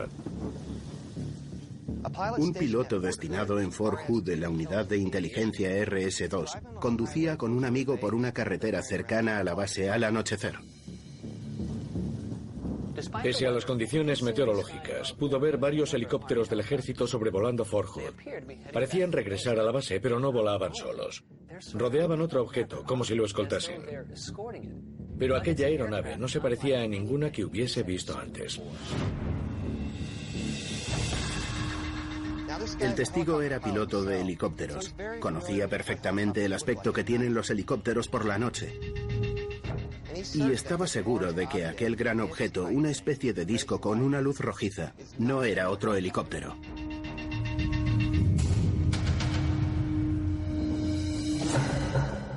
Al día siguiente, ya de vuelta en la base, le pidió a un amigo que trabajaba en la torre de control de tráfico aéreo si sabía algo de lo ocurrido.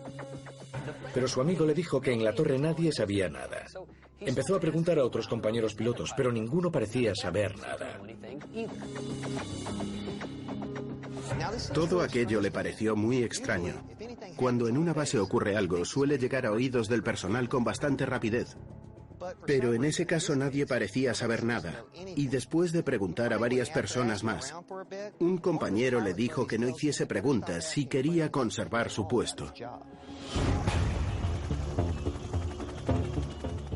¿Podrían los helicópteros vistos por Cash y Landrum y por el piloto de Fort Hood formar parte de un proyecto secreto relacionado con ovnis en Fort Hood, Texas?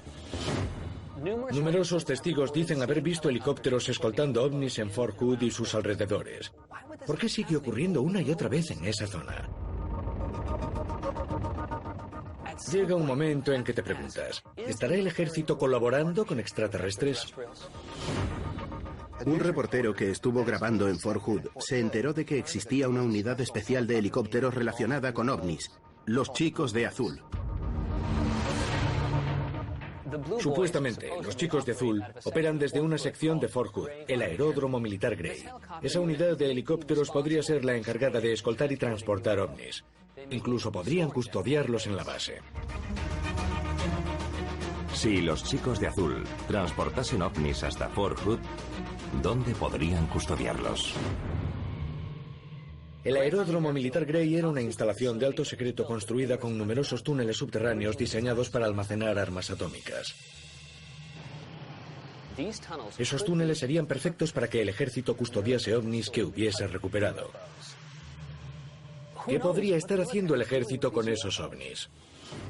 Tenemos el testimonio de una persona que trabajaba en un búnker subterráneo en Fort Hood. Dijo, la tecnología que se está aplicando en ese complejo subterráneo parece salida de una película de ciencia ficción. Es increíble lo que saben y pueden hacer desde ese lugar. La pregunta es, ¿esa tecnología es nuestra o es extraterrestre? Como hemos oído, creo que el ejército interactúa con esos seres, pero podría faltarnos más información. Este enigma podría tener más capas. ¿Dispone el ejército de los Estados Unidos de un centro secreto de investigación de ovnis en Fort Hood? ¿Podría estar relacionado con el extenso historial ufológico en Texas?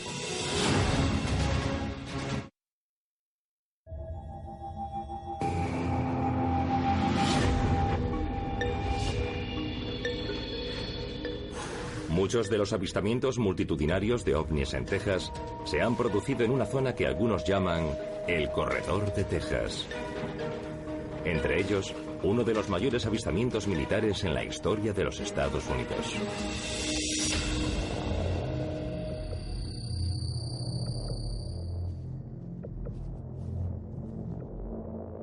Primavera de 1949. El cielo de Camp Hood, hoy llamado Fort Hood, se llena de objetos extraños. Los de Fort Hood podrían ser uno de los primeros avistamientos de ovnis cerca de complejos militares. Durante 4 meses de 1949, entre marzo y junio, la base Camp Hood, que estaba muy protegida, experimentó un récord de avistamientos ovni. Más de 100 militares dijeron haber visto extraños objetos voladores luminosos de diferentes formas y formaciones volando por la zona. En 1949, Camp Hood era uno de los 3 almacenes nacionales de armamento nuclear. La seguridad de toda la zona era de suma importancia. Lo ocurrido fue tan grave que en Camp Hood se celebró una reunión de alto nivel para discutir la situación.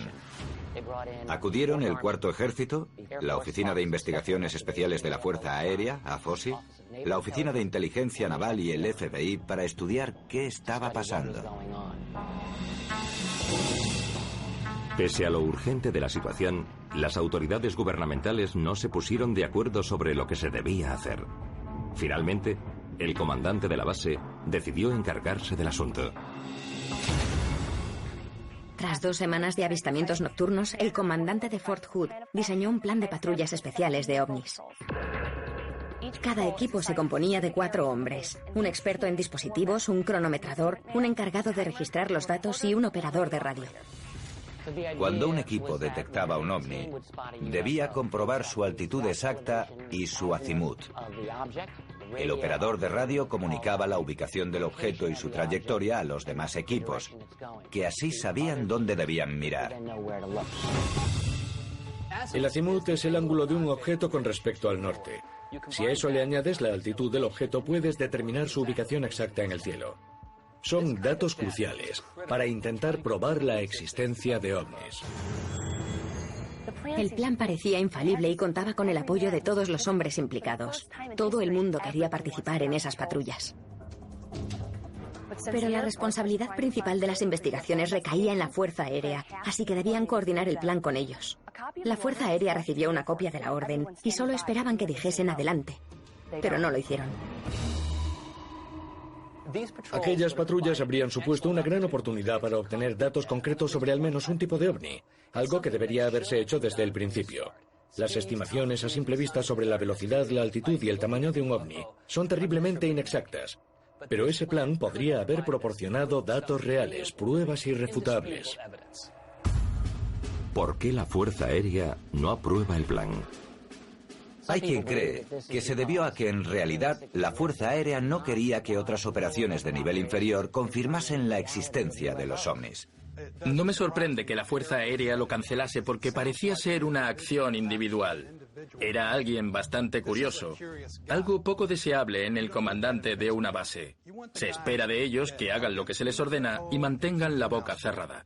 Pese a la falta de voluntad de la Fuerza Aérea por aprobar patrullas oficiales de seguimiento de ovnis en Fort Hood, Texas, los informes sobre avistamientos ovni siguen aumentando. Dado que se seguían produciendo muchos avistamientos, redactaron un formulario. En una sola noche se comunicaron 50 avistamientos. Después de 4 meses, los avistamientos cesaron. La Fuerza Aérea recogió los informes, pero los barrió bajo la alfombra con la esperanza de que se olvidasen. ¿Podría ser este avistamiento en Texas uno de los incidentes más relevantes en la historia de los Estados Unidos? Hablamos de avistamientos multitudinarios de ovnis sobre Camp Hood durante un periodo considerable de tiempo y un comandante dispuesto a autorizar una investigación. Podría haber sido el comienzo de las investigaciones sobre ovnis en los Estados Unidos. Si así fuese, podríamos haber reunido pruebas irrefutables que confirmarían a la población que esas entidades existen. Aunque lo ocurrido no fue comunicado a la población del país, podría haber jugado un papel importante en la historia de la ufología y aportar pistas sobre la abundante presencia de ovnis en Texas. Los avistamientos de Camp Hood son un gran incidente ovni y podrían conseguir que el gobierno decidiese disponer de una instalación ovni secreta en ese lugar. Quizá en un principio los ovnis fueron a Camp Hood atraídos por las armas nucleares almacenadas allí. Lo más interesante es que esas mismas instalaciones en las que se almacenaba armamento nuclear hoy podrían albergar una operación militar secreta sobre ovnis. Fort Hood está situado en el centro del llamado Corredor OVNI. ¿Es acaso Fort Hood el eslabón perdido de la misteriosa actividad OVNI en Texas? En el estado de Texas se han producido avistamientos increíbles. Si los grupos de ufólogos como MUFON siguen investigando, quizás algún día podamos averiguar qué atrae a esos ovnis. Por el momento, los extraños objetos que iluminan los cielos de Texas siguen siendo un misterio.